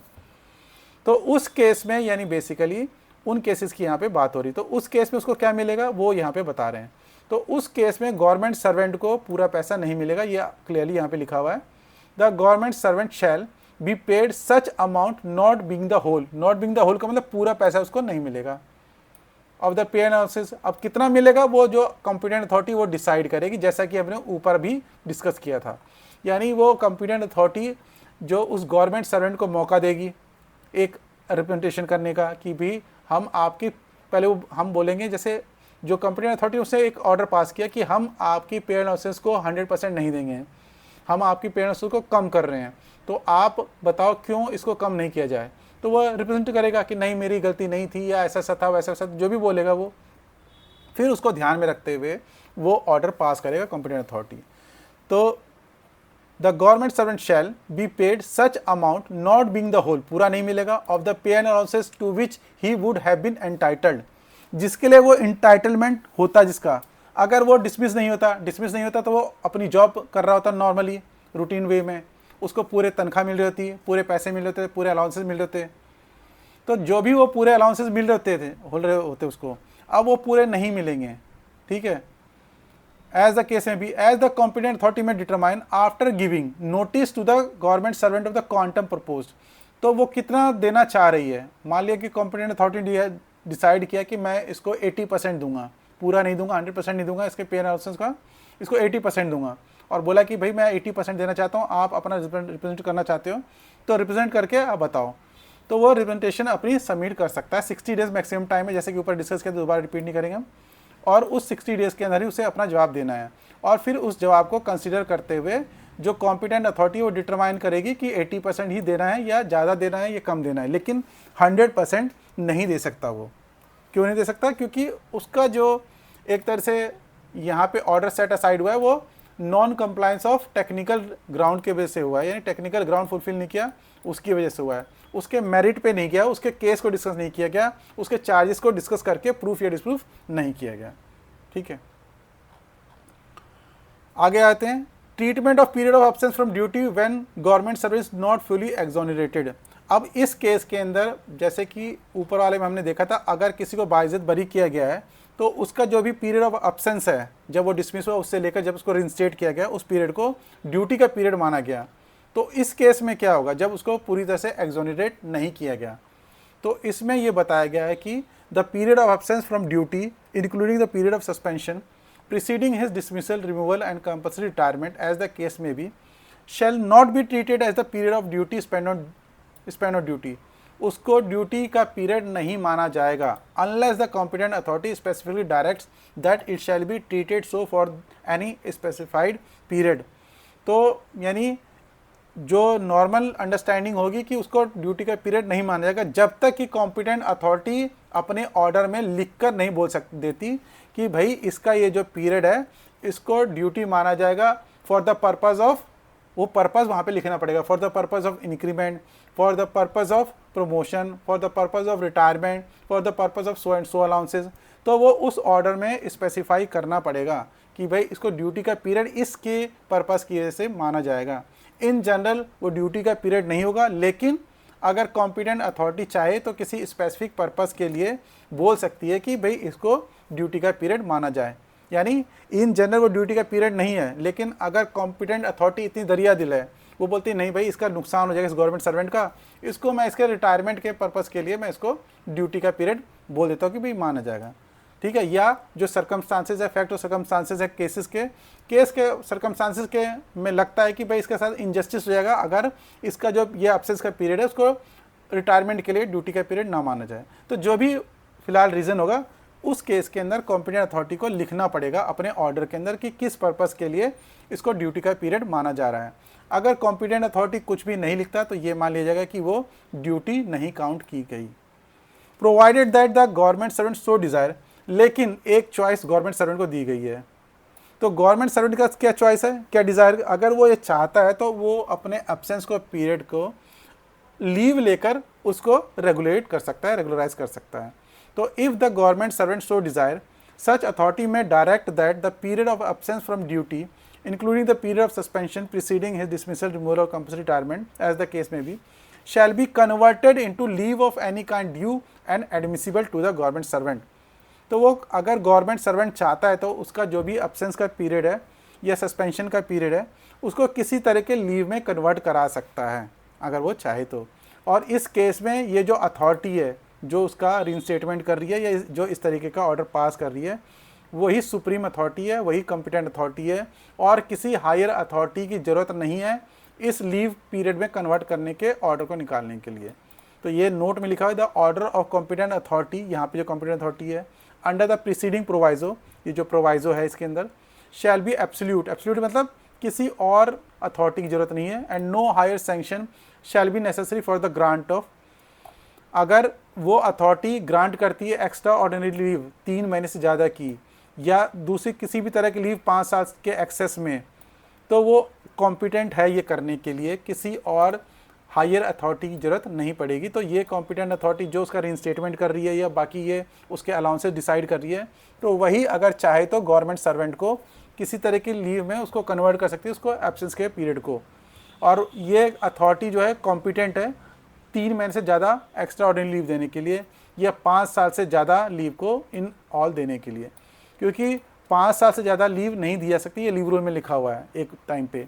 तो ये बेसिकली हम उससे भी ज़्यादा, क्योंकि पावर यहाँ पे डेलीगेट की गई है, तो ये बोले कि यही अथॉरिटी कॉम्पिटेंट होगी और किसी के पास जाने की ज़रूरत नहीं पड़ेगी हायर अथॉरिटी के पास, ठीक है।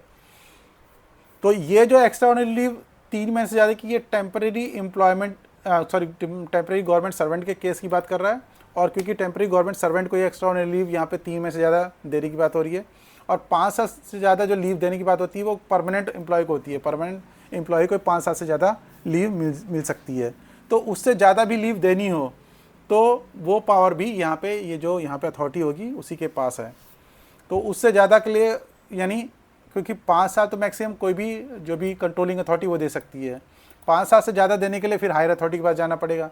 तो उस तरीके के जो पावर्स है वो यहाँ पे कॉम्पिटेंट अथॉरिटी को दे दी गई है कि भाई जो रिइंस्टेट कर रहा है वही 5 साल से ज़्यादा भी अगर कोई लीव देना पड़ा किसी परमानेंट या किसी परमानेंट गवर्नमेंट सर्वेंट को, तो वो भी खुद ही डिसाइड कर ले, वो किसी और के पास अलग से जाने की ज़रूरत ना पड़े। अगला जो सब रूल है वो कहता है the payment of allowances, the payment of allowances under sub rule 2 and sub rule 4 shall be subject to all other conditions under sub allowances as the admissible. तो ये जो पर्टिकुलरली यानी जो सब रूल 6 है वो कहता है कि बाकी और तरह के जो अलाउंसेज है वो किस पे डिफाइन होगा या किस पे कैसे मिलेगा।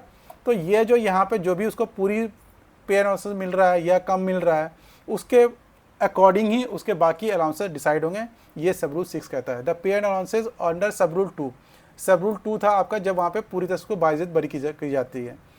सब रूल 4 है जहाँ पे वो बाइज्जत बरी नहीं होता है। तो दोनों केसेस में जो भी पे एंड अलाउंसेज मिल रहे हैं, ठीक है, उसके ऊपर बाकी दूसरे जो कंडीशंस हैं उसके वो भी फुलफ़िल करने होंगे। फुलफ़िल करने का मतलब यानी कि अगर मान लो किसी को कोई और दूसरा अलाउंस देना है, एजुकेशन अलाउंस है, अब वो कैसे मिलेगा, अगर वो एजुकेशन अलाउंस के भी सारे कंडीशन फुलफ़िल करता है तभी उसको वो अलाउंसेस भी मिलेंगे। यानी जो अदर अलाउंसेस हैं उसके कंडीशन को भी साथ में फुलफ़िल करना पड़ेगा तभी वो अदर अलाउंसेस उसको मिलेंगे। Sub rule 7, the amount determined under proviso to sub rule 2 और under sub rule 4 shall not be less than subsistence allowance and other allowances admissible under rule 53।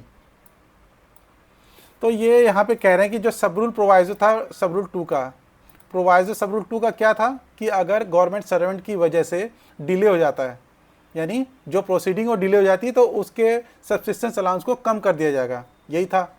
और सब रूल 4 में क्या था, इसमें कि अगर किसी गवर्नमेंट सर्वेंट का टेक्निकल ग्राउंड की वजह से ही उसका सब्सिस्टेंस अलाउंस दिया जा रहा है, उसको पे अलाउंस दिया रहा है।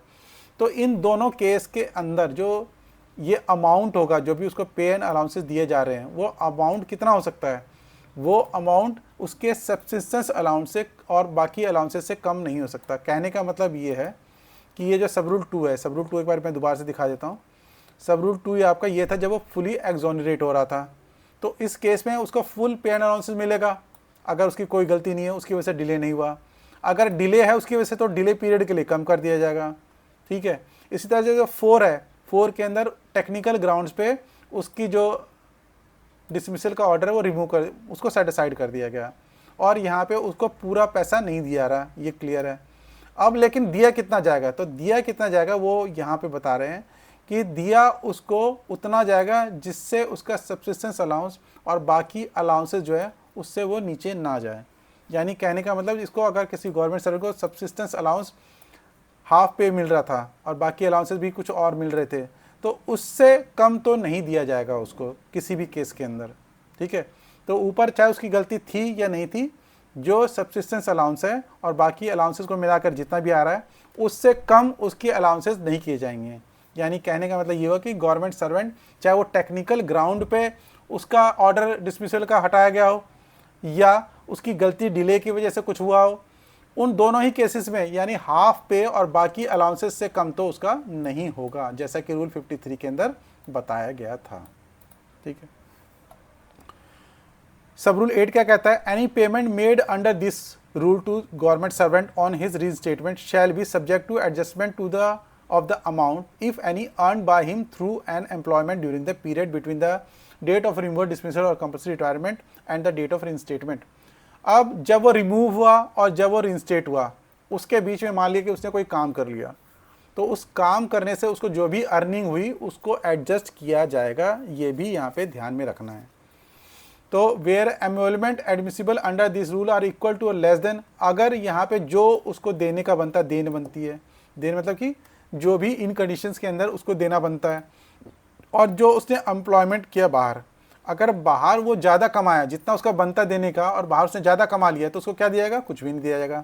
लेकिन बाहर उसने कम कमाया और जो इसका यहाँ पे देने का बनता है एम्यूलमेंट यानी जो उसका अलाउंसेस और पे एंड अलाउंसेस बनते हैं वो उसको कम मिल रहे हैं, यानी यहाँ पे मान लिया उसको मिलना चाहिए था अलाउंसेस में 100 रुपये और बाहर उसने कमाया 75 रुपये, तो क्या होगा, उसको 75 रुपये और 100 रुपये जितना भी कम है हो रहा है उतना दे दिया जाएगा, यानी 25 रुपये दे दिया जाएगा। लेकिन अगर बाहर वो ज़्यादा कमा रहा था उस पीरियड के दौरान और यहाँ पे एम्यूलमेंट उसका 100 रुपये बनता है, बाहर वो 125 रुपये कमा रहा था, तो उसको कुछ भी नहीं दिया जाएगा। ये जो जैसा कि हमने ऊपर डिस्कस किया था उसी पॉइंट को यहाँ पे रिआइट्रेट किया गया है। तो यही बताया गया है कि any payment made under this rule on his reinstatement shall be subject to adjustment, तो उस अमाउंट को एडजस्ट किया जाएगा जो उसने बाहर अर्न किया है, earn by him through an employment during the period. और जहाँ पे एम्यूलमेंट एडमिसिबल जो है वो इक्वल है या कम है, ठीक है, than the emolument earn during the elsewhere, तो अगर नथिंग शैल बी पेड, अगर जो दूसरे अलाउंसेज है ये है वो है ये कम है और अर्निंग ज़्यादा है, तो उस केस में उसको कुछ भी नहीं मिलेगा। ये एक जनरल सी लॉजिकल बात यहाँ पे बताई गई है। ठीक है, चलिए आगे आते हैं। FR 54 का ए। तो अब ऊपर हमने बात की थी यहाँ पे, इसमें और इसमें क्या डिफरेंस है। ऊपर हमने बात की अगर किसी को डिसमिस, रिमूव या कंपल्सरी रिटायर किया गया और उसको अपीलेट अथॉरिटी ने या रिव्यूइंग अथॉरिटी ने उसको सेट असाइड कर दिया उसके ऑर्डर को, ऊपर ये बात थी। उसमें और इसमें क्या फ़र्क है, यहाँ पे कोर्ट ऑफ लॉ ने उसको सेट असाइड कर दिया। ठीक है, दोनों में ये फ़र्क है बेसिकली। तो सबसे पहले जो हमने ऊपर 53 FR पढ़ा था, उसके अंदर अगर सस्पेंडेड है तो उस पीरियड में क्या पेनल्टी मिलेंगे उसको। 54 के अंदर हमने डिस्कस किया अगर उसका अपीलेट अथॉरिटी ने, रिव्यूइंग अथॉरिटी ने उसका ऑर्डर जो वो हटा दिया, सेट असाइड कर दिया। अब हम यहाँ पे बात कर रहे हैं अगर कोर्ट ऑफ लॉ ने उसका डिसमिसल, रिमूवल या कंपल्सरी रिटायरमेंट का जो ऑर्डर है उसको सेट असाइड कर दिया तो क्या होगा। तो सिमिलर ही प्रोविज़न है, इसमें ज़्यादा कंफ्यूज होने की ज़रूरत नहीं है। And such government servant is reinstated without holding any further inquiry.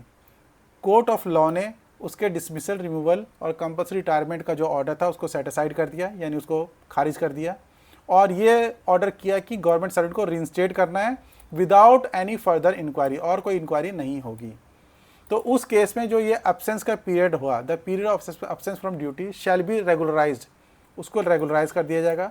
And the government servant shall be paid pay and allowances, और उस गवर्नमेंट सर्वेंट को पे एंड अलाउंसेस दिया जाएगा subject to the direction of the court. तो court ने अगर कोई डायरेक्शन दी है तो उसके अकॉर्डिंग उसको पे एंड अलाउंसेस दिया जाएगा। तो यहाँ पे एक जनरल कंडीशन बताई कि पे एंड अलाउंसेस जो उसको दिए जाएंगे वो कोर्ट की डायरेक्शन पे दिया जाएगा, उसके एब्सेंस पीरियड को रेगुलराइज कर दिया जाएगा। अब कैसे कैसे होगा उसका डिटेलिंग नीचे बताया गया है। Where the dismissal, removal, compulsory retirement of set aside by court solely on the ground of non compliance with the requirement of clause 1 और clause 2 of article 311 of constitution. तो जैसे कि कॉन्स्टिट्यूशन का आर्टिकल हमने अभी देख लिया था ऊपर, जिसके अंदर हमने क्या बताया था कि अगर उसको हम कोई सबऑर्डिनेट अथॉरिटी उसको डिसमिस कर देती है या रिमूव कर देती है, या उसको इंक्वायरी नहीं होल्ड करते, या उसको हम चार्जेस नहीं बताते, या हम रिजनेबल अपॉर्चुनिटी नहीं देते, अगर इसमें से कोई डिफ़ॉल्ट करते हैं तो इस बेसिस पे अगर उसका ऑर्डर डिसमिसल, रिमूवल या कंपल्सरी रिटायरमेंट का किया गया था और इस ग्राउंड को फॉलो नहीं किया गया था और इस वजह से ही वो एक्सोनरेट हुआ है, यानी इसका जो एक्सोनरेशन है, एक्सोनरेशन मतलब ये जो बरी हुआ है ये मेरिट पे नहीं हुआ। मेरिट का मतलब क्या होता है, मेरिट पे कोई केस तब डिसाइड होता है जब हम उसके अंदर सारे चार्जेस को डिस्कस करते हैं, उसके खिलाफ सारे सबूतों को प्रोड्यूस करते हैं, उस पर चर्चा होती है, उसको रिजेक्ट या एक्सेप्ट किया जाता है, तो उसको मेरिट बोलते हैं। लेकिन बिना चार्जेस को डिस्कस किए हुए, बिना उसके प्रूफ को लिए गए, अगर सिर्फ टेक्निकल ग्राउंड, जैसे टेक्निकल ग्राउंड की भाई इंक्वायरी होनी चाहिए थी, टेक्निकल ग्राउंड की मतलब उसको अपॉर्चुनिटी मिलनी चाहिए थी, टेक्निकल ग्राउंड की भाई टाइम, इतने टाइम के अंदर ही आप जो है कोर्ट में आ सकते हो, तो इस तरह के टेक्निकल ग्राउंड के बेसिस पे अगर इस ऑर्डर को, उसके डिसमिसल, रिमूवल, कंपल्सरी रिटायरमेंट को सेट असाइड किया गया, तो उस केस में जो यहाँ पे यानी उसको अगर बाजिद बरी किया गया तो उसको क्या पे एनालिसिस मिलेगा, उसके बारे में यहाँ पे बात कर रहे हैं। The government servant shall subject to the provision of 54 का 7 यहाँ पे ऊपर ये था कि शैल नॉट बी, यानी उसका सब्सिस्टेंस अलाउंस से तो कम नहीं किया जाएगा। सब्सिस्टेंस अलाउंस कितना है, यानी हाफ पे एवरेज, उससे तो कम नहीं किया जाएगा, लेकिन बाकी डिसाइड कितना करना है वो कॉम्पिटेंट अथॉरिटी डिसाइड करेगी, डिटरमाइन करेगी। The government servant shall subject to the provisions of rule 54 का 7 be paid such amount not being the whole, पूरे पैसे तो उसको नहीं मिलेंगे, अगर वो जॉब में रहता उसको जो पे एंड अलाउंसेस मिलते उतना तो नहीं मिलेगा, लेकिन उसको 50% से ज़्यादा ही मिलेगा, ये श्योर है यहाँ पे, क्योंकि इसका सब्जेक्ट टू कर दिया है 54 का 7, to which he would have been entitled had he not been dismissed as the competent authority में डिटरमाइन। तो कॉम्पिटेंट अथॉरिटी डिटरमाइन करेगी कि भाई उसको कितना दिया जाना है, पूरे नहीं मिलेंगे, पूरे से कम मिलेंगे, 50% से ज़्यादा मिलेगा, ये श्योर है, लेकिन कितना दिया जाएगा, 75% दिया जाएगा, 80% दिया जाएगा, कितना दिया जाएगा वो कॉम्पिटेंट अथॉरिटी डिसाइड करेगी। और डिसाइड करने का प्रोसीजर क्या है कि भाई वो नोटिस देगी गवर्नमेंट सर्वेंट को कि भाई बताओ मैं आपको 80% देना चाह रहा हूँ, आप बताओ कि 80% क्यों नहीं दिया, उससे 80% आपको दिया जाना चाहिए, नहीं देना चाहिए, आपका क्या व्यू है, या आपका क्या आप सबमिशन है। तो उसका रिप्रेजेंटेशन देखने के बाद जो भी वो जवाब देगा, फिर उसके बाद वो डिसाइड कर सकते कि भाई उसको कितना देना है। और ये जो इंटरवीनिंग पीरियड होगा, यानी जब वो डिसमिस हुआ था उससे लेकर जब उसको रिइंस्टेट किया है कोर्ट ने अपने ऑर्डर से, तो उसको क्या है, रेगुलराइज किया जाएगा। रेगुलराइज कैसे किया जाएगा? लीव देकर। ठीक है, यहाँ पे इसका जो रेगुलराइजेशन होगा उसको ड्यूटी ट्रीट नहीं की जाएगी, उसको छुट्टी देकर, छुट्टी जो भी उस गवर्नमेंट सर्वेंट के अकाउंट में छुट्टी एडमिसिबल होगी या ड्यू होगी, वो छुट्टी देकर, जैसे कि हमने ऊपर देखा था वही छुट्टी देकर उसको वहाँ पे रेगुलराइज किया जाएगा। If the dismissal, removal or compulsory retirement of the government servant is set aside by the court on the merits of the case।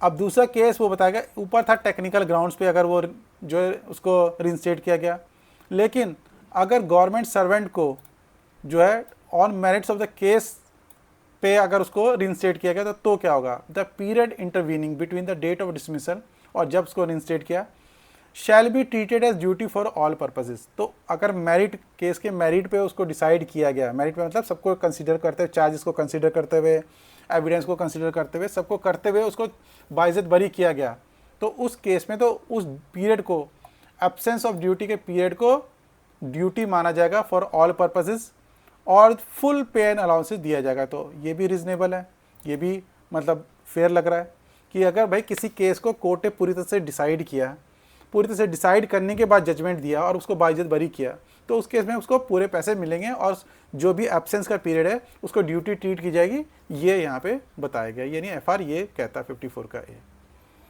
The payment of allowances under sub rule 2 और 3 shall be subject to all other condition under which such allowances are admissible. तो allowances के लिए बाकी जो और conditions है जिसके basis पे उस अलाउंसेस को दिया जाता है वो भी फॉलो करना पड़ेगा। यानी जो भी अलाउंस है उसके लिए क्या क्या बाकी कंडीशंस हैं, जैसे कि एजुकेशन अलाउंस के लिए जो बाकी एजुकेशन अलाउंस के कंडीशंस हैं, या एचआरए के लिए जो बाकी कंडीशंस हैं, तो इस तरह के जो भी कंडीशंस अलाउंसेस के लिए है उसको भी फुलफिल करना पड़ेगा। वो अलाउंसेस लेकिन पूरे मिल जाएंगे। Any payment made under this rule to government servant on restatement shall be subject to adjustment of amount. अब फिर वो कंडीशन दोबारा से आ गई कि भाई जो अब्सेंस का पीरियड है उसके अंदर अगर वो कहीं नौकरी कर रहा था, कहीं और कुछ अर्न किया है, तो अगर वो अर्न ज़्यादा कर रहा था तो उसको और कुछ नहीं मिलेगा, लेकिन अगर वो अर्न कम कर रहा था तो जितना शॉर्ट पड़ रहा है उतना वो और मिल जाएगा। वही यहाँ पे एडजस्टमेंट जो है वो अमाउंट का करना पड़ेगा, ये बताया है इसके अंदर। ठीक है, तो वो एक जनरल सा बेसिक सा रूल है कि अगर गवर्नमेंट सर्वेंट बाहर ज़्यादा अर्न कर रहा था तो उसको कुछ नहीं मिलेगा, लेकिन अगर अलाउंसेस ज़्यादा हैं और अर्न वो कम कर रहा था तो जो भी डिफरेंस है वो एडजस्टमेंट मिल जाएगा, ये वो अमाउंट मिल जाएगा। एफआर 54 का बी देख लेते हैं। अब यहाँ पे क्या बात कर रहे हैं? Where the government servant who has been suspended is reinstated. हमने सबसे पहले बात की कि अगर सस्पेंडेड है तो उसको पे एंड अलाउंसेस क्या मिलेगा। फिर हमने बात की अगर कोई गवर्नमेंट सर्वेंट डिसमिस, रिमूव या कंपल्सरी रिटायर किया गया और उसके इस ऑर्डर को अपील के अंदर या रिव्यू के अंदर उसको सेट असाइड कर दिया गया और उसको रिइंस्टेट कर दिया गया, तो क्या होगा।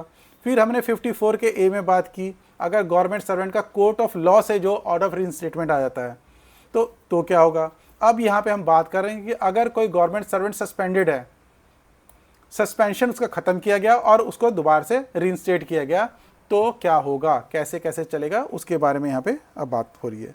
तो ये भी सिमिलर प्रोविजन है, वैसे ही चल रहा है, लॉजिक वही सेम है।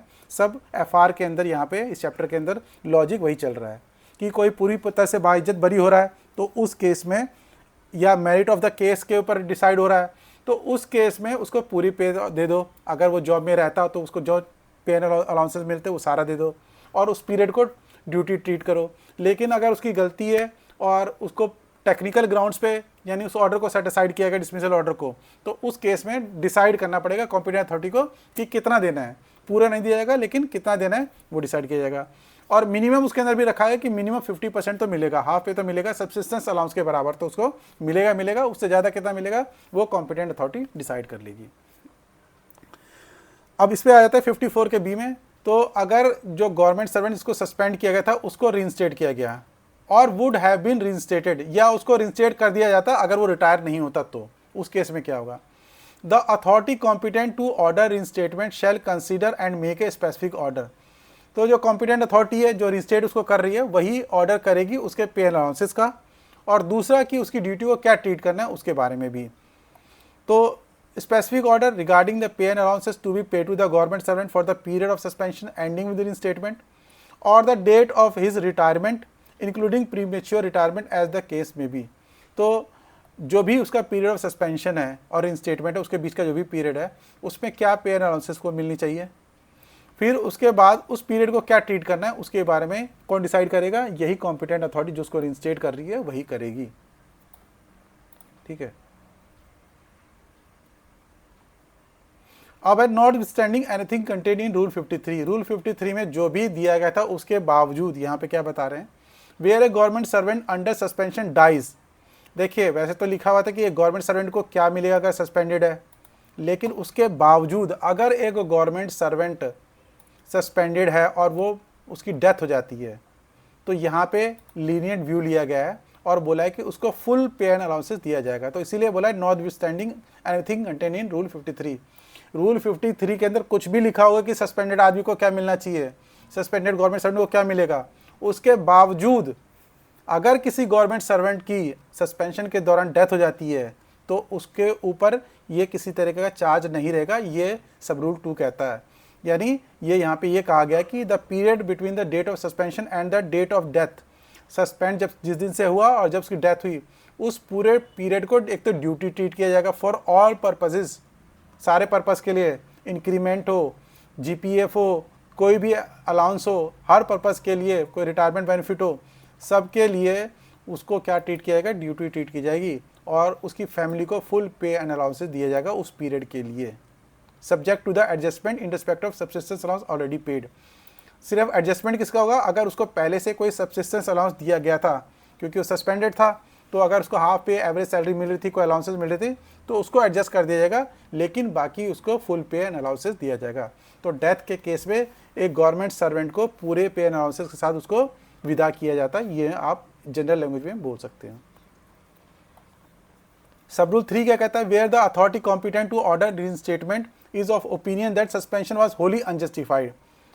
अगर जो अथॉरिटी कॉम्पिटेंट अथॉरिटी है वो ये मानती है कि जो उस गवर्नमेंट सर्वेंट का सस्पेंशन था वो पूरी तरह से अनजस्टिफाइड था, अनजस्टिफाइड का मतलब कि उसके साथ ज्यादती हुई, उसके साथ गलत हुआ, तो उस केस में क्या हुआ, तो ऑब्वियसली अगर किसी गवर्नमेंट सर्वेंट को बिना बात के सस्पेंड किया गया तो उसको पूरी सैलरी, पूरे पे एंड अलाउंसेस दिए जाएंगे। ठीक है, जिसके लिए वो एंटाइटल्ड है। अगर वो सस्पेंड नहीं होता और पूरे पे एंड अलाउंसेस को मिल रहे होते हैं तो जितने मिल रहे होते हैं पूरा उसको दिया जाएगा, provided that where such authority is of opinion that termination of proceeding instituted against the government servant has been delayed due to the reason directly attributable to the government servant it may। तो बाकी एक जो इसके अंदर बोल रहे हैं कि अगर उस गवर्नमेंट सर्वेंट की वजह से जो ये प्रोसीडिंग थी वो अगर डिले हुई और यानी इसको ख़त्म करने में थोड़ा टाइम लग गया, तो जो डिले का पीरियड है उसके अंदर उसको पूरा अमाउंट नहीं मिलेगा, उसको थोड़ा कम कर दिया जाएगा। और कम करने का तरीका वही है कि उसको नोटिस दिया जाएगा और उसको 60 दिन के अंदर जवाब देना पड़ेगा और रिप्रेजेंटेशन देने के बाद उसको कंसीडर किया जाएगा। कंसीडर करने के बाद अपनी ऑर्डर को राइटिंग में लिखना पड़ेगा कि मैं इस रीज़न की वजह से इसको टोटल अमाउंट नहीं दे रहा और इसको कम अमाउंट दे रहा हूँ, पूरे पैसे नहीं दे रहा, फुल पे एंड अलाउंसेस नहीं दे रहा और इतना अमाउंट को मैं इसको ग्रांट कर रहा हूँ। तो ये सारा जो प्रोसीजर हम ऊपर से पढ़ते आ रहे हैं, हमने 4-5 बार पढ़ लिया, वही प्रोसीजर को फॉलो करते हुए उसके फुल पे एंड अलाउंसेस को कुछ फ्रैक्शन कम कर दिया जाएगा। 80% हो सकता है, 75% हो सकता है, जो भी है 50% से नीचे नहीं जाएगा, बाकी 50% से ऊपर कोई भी एक अमाउंट वो डिटरमाइन कर लेगी कॉम्पिटेंट अथॉरिटी इस प्रोसीजर के अकॉर्डिंग। इन ए case falling under sub rule 3, अगर कोई केस सब रूल 3 में फॉल होता है, सब रूल 3 क्या है, जहाँ पे उसका सस्पेंशन होली अनजस्टिफाइड है, उस केस के अंदर the period of suspension shall be treated as period spend on duty for all purposes. तो ये भी हमने देख लिया कि अगर होली अनजस्टिफाइड था उसका सस्पेंशन, तो उस पूरे पीरियड को, सस्पेंशन के पीरियड को वो पीरियड स्पेंड ऑन ड्यूटी ही माना जाएगा। In cases other than those falling under sub rule 2 and sub rule 3 of cases shall subject to the. अब अगर जो सस्पेंशन का पीरियड था 2 एंड 3 की बात ये हो रही है, जहाँ पे डेथ नहीं होती है और जहाँ पे उसका जो सस्पेंशन वो पूरी तरह से अनजस्टिफाइड नहीं है, यानी उसका सस्पेंशन कहीं से जस्टिफाइड है और उसकी डेथ भी नहीं होती गवर्नमेंट सर्वेंट की, तो उस केस में क्या होगा, तो उस केस में वही तरीका है कि जो कॉम्पिटेंट अथॉरिटी वो डिसाइड करेगी, पूरे उसको पैसे नहीं मिलेंगे, ठीक है। क्वांटम कितना मिलेगा वो उसका तरीका वही कि नोटिस दिया जाएगा गवर्नमेंट सर्वेंट को, वो रिप्रेजेंटेशन दे सकता है मैक्सिमम 60 दिन के अंदर। रिप्रेजेंटेशन को कंसिडर किया जाएगा, कंसिडर करने के बाद जो अथॉरिटी है वो डिसाइड करेगी, डिटरमाइन करेगी कि उसको कितना दिया जाए। Where the suspension is revoked pending finalization of disciplinary or court proceeding, any order passed under sub-rule 1 before the conclusion of proceeding against the government servant shall be reviewed on its own motion after the conclusion of proceeding by authority mentioned in sub-rule 1, who shall make an order according to provision of sub-rule 3 or 5 as the case may be। अगर किसी government servant का suspension उसको क्या कर दिया, revoke कर लिया गया, pending finalisation of the disciplinary और कोर्ट प्रोसीडिंग, ठीक है। कोर्ट प्रोसीडिंग का नौबत ही नहीं आई, वो फाइनल ही नहीं हुआ, पूरी तरह से वो हो ही नहीं पाया, यानी एक तरीके से हम डिसाइड नहीं कर पाए कि भाई उस गवर्नमेंट सर्वेंट को पूरी तरह से बाइज्जत बरी करना है या नहीं करना है। ये करे बिना ही हमने उसका जो सस्पेंशन था उसको ख़त्म कर दिया, तो फिर उस केस में क्या होगा, तो उस केस में जो कॉम्पिटेंट अथॉरिटी है वो क्या करेगी, अपने जो भी सस्पेंशन का ऑर्डर था उसको खुद ही रिव्यू करेगी और उसको जो पे एंड अलाउंसेस देने हैं उसको भी वो खुद रिव्यू करेगी। Any order passed under sub rule 1, सब रूल का ऑर्डर के बारे में दोबारा से दिखा देता हूँ। सब रूल का ऑर्डर 1 क्या है, जिसके अंदर उसको पे एंड अलाउंसेस मिलना है, और दूसरा उस पीरियड को क्या कंसिडर करना है। अब ये क्या करना चाहिए वो खुद अथॉरिटी जो उसके सस्पेंशन को रिवोक कर रही है वही डिसाइड करेगी, क्योंकि उसे ही पता है, उसने ही, क्योंकि फाइनलाइजेशन होने से पहले डिसिप्लिनरी अथॉरिटी या डिसिप्लिनरी प्रोसीडिंग या कोर्ट प्रोसीडिंग को खत्म होने से पहले ही उसको रिवोक कर दिया सस्पेंशन को, तो वही बेटर डिसाइड कर पाएगी, वही रिव्यू करेगी और वही डिसाइड करेगी कि क्या ऑर्डर पास करना है, उसको क्या पे एंड अलाउंसेस देने हैं या क्या ट्रीट करना है उस ड्यूटी को। और वो भी उसके अंदर क्या है, जो प्रोविज़न 3 या 5 है उसका हेल्प ले सकती है। 3 और 5 क्या है कि 3 तो हो गया उसका जिस केस के अंदर वहाँ पे होली अनजस्टिफाइड है कि नहीं है। अगर उसे ये लगता है उस गवर्नमेंट सर्वेंट, उस कॉम्पिटेंट अथॉरिटी को, कि गवर्नमेंट सर्वेंट का जो सस्पेंशन था होली अनजस्टिफाइड है, तो फुल पे एंड अलाउंसेस उसको दिए जा सकते हैं। अगर होली अनजस्टिफाइड नहीं था तो उस केस में फ्रैक्शन दिया जाएगा, वो यहाँ पे कहा गया है। तो यानी डिसाइड कैसे करेगा, डिसाइड ऊपर के तौर पे ही करेगा कि वो कॉम्पिटेंट अथॉरिटी देखेगी कि उसका सस्पेंशन रिवोक तो कर दिया गया, लेकिन क्या उसका सस्पेंशन पूरी तरह से अनजस्टिफाइड था। पूरी तरह से अनजस्टिफाइड था तो पूरे पेनल अलाउंसेस दे दो, अगर पूरी तरह से अनजस्टिफाइड नहीं था तो उसको फ्रैक्शन दो। फ्रैक्शन देने का तरीका वही है कि उसको नोटिस दो कि आपको मैं ये फ्रैक्शन देना चाहता हूँ, क्वांटम बता दो उसको। क्वांटम बताने के बाद उसका रिप्रेजेंटेशन ले लो, रिप्रेजेंटेशन को कंसिडर करने के बाद राइटिंग में लिखो कि मैं इसका इन रीजन्स की वजह से 80% दे रहा हूँ, 85% दे रहा हूँ, 100% नहीं दे रहा, उसका रीज़न ये है, ठीक है, ये लिखना पड़ेगा।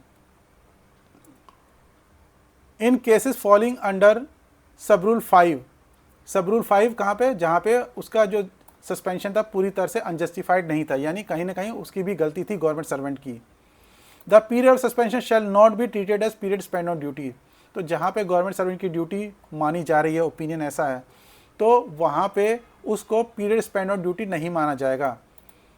तो अगर किसी स्पेसिफिक पर्पज़ के लिए कॉम्पिटेंट अथॉरिटी चाहे तो वो डायरेक्ट कर सकती है कि इस पर्पज़ के लिए इस पीरियड को ये ड्यूटी मान लिया जाए, ठीक है। जब तक कि कॉम्पिटेंट अथॉरिटी लिख नहीं देती अपने ऑर्डर के अंदर कि इस पीरियड के लिए जो है इसको इस पर्पज़ के लिए ड्यूटी माना जाए, अगर ऐसा नहीं लिखती है कॉम्पिटेंट अथॉरिटी तो ये मान लिया जाएगा कि वो पीरियड ड्यूटी का नहीं है, और उस पीरियड को फिर छुट्टी से रेगुलराइज करना पड़ेगा। कैसे करना पड़ेगा कि गवर्नमेंट सर्वेंट अगर चाहे तो उस पीरियड में जो भी उसका छुट्टियाँ पड़ी हुई है उसको देकर उसको रेगुलराइज कर ले। If the government servant so desire, such authority may order that the period of suspension shall be converted into leave of any kind due and administered to the government servant, ठीक है। बाकी वही सब चीज़ें लिखी है कि वो एब्सोल्यूट पावर है। उसके बाद जो कॉम्पिटेंट अथॉरिटी है, हमने ऊपर ही देखा, उसी का रिपीटेशन है यहाँ पे, कि 3 महीने से एक्स्ट्रा ऑर्डिनरी लीव वो दे सकता है टेम्प्रेरी एम्प्लॉय को, और 5 से ज़्यादा लीव भी दे सकता है किसी परमानेंट या क्वासी परमानेंट गवर्नमेंट सर्वेंट को।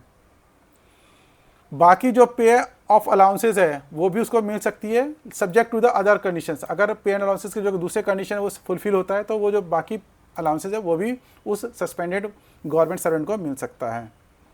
The amount determined under proviso to sub rule 3 और sub rule 3 shall not be less than, देखिए अगर जो अमाउंट कम किया जा रहा है जिसके अंदर जो गवर्नमेंट सर्वेंट है अगर वो पूरी तरह से उसका सस्पेंशन जस्टिफाइड नहीं था, होली अनजस्टिफाइड नहीं था, तो उस केस में भी कम करने का भी एक लिमिट है। कम कितना होगा? सब्सिस्टेंस अलाउंस के बराबर ही कम हो सकता है, यानी हाफ एवरेज पे तो उसको सब्सिस्टेंस अलाउंस मिलेगा ही मिलेगा, जैसा कि रूल 53 के अंदर, FR 53 के अंदर बताया गया था। ठीक है, फिर है FR 55, leave may not be granted to a government servant under suspension. अगर कोई गवर्नमेंट सर्वेंट सस्पेंडेड है तो उसको छुट्टी नहीं दी जाएगी, ये इसका रूल है। तो आज के सेशन में हम इतना ही करते हैं, क्योंकि फिर बहुत लंबा सेशन हो जाएगा। वैसे मैं डिस्कस करना चाहता था कि GIDs भी डिस्कस करना चाहता था, लेकिन GIDs भी अभी बहुत ज़्यादा है, 1 2 3 4 5 6 7 8 GIDs हैं, तो इसको बहुत टाइम चाहिए होगा एक्सप्लेन करने के लिए। तो फिलहाल के लिए हम क्या करते हैं, यहाँ पे रूल जो FR 55 है यहाँ तक इसको एंड करते हैं, और नेक्स्ट सेशन में फिर बाकी जो ये GIDs है उसको ले लेंगे। ठीक है, तो ये अभी GIDs डिस्कस करेंगे, इंपॉर्टेंट GIDs हैं और ये एग्ज़ाम में भी पूछे जाते हैं, तो इसको हम नेक्स्ट सेशन में ले लेंगे। तो आज के लिए तो हम इतना ख़त्म करते हैं। Thank you very much, thank you for watching the SK's learning platform. और इस तरह से आप सपोर्ट करते रहिए, सब्सक्राइब करिए चैनल को, और जितने बाकी टॉपिक्स हैं मैंने आपके लिए फ्रीली अवेलेबल करा रखा है, तो आप उसको देख सकते हैं, उससे लर्न कर सकते हैं। अपने कमेंट्स सुझाव जो भी अगर देना चाहें तो आप कमेंट्स में लिख सकते हैं। थैंक यू वेरी मच, जय हिंद।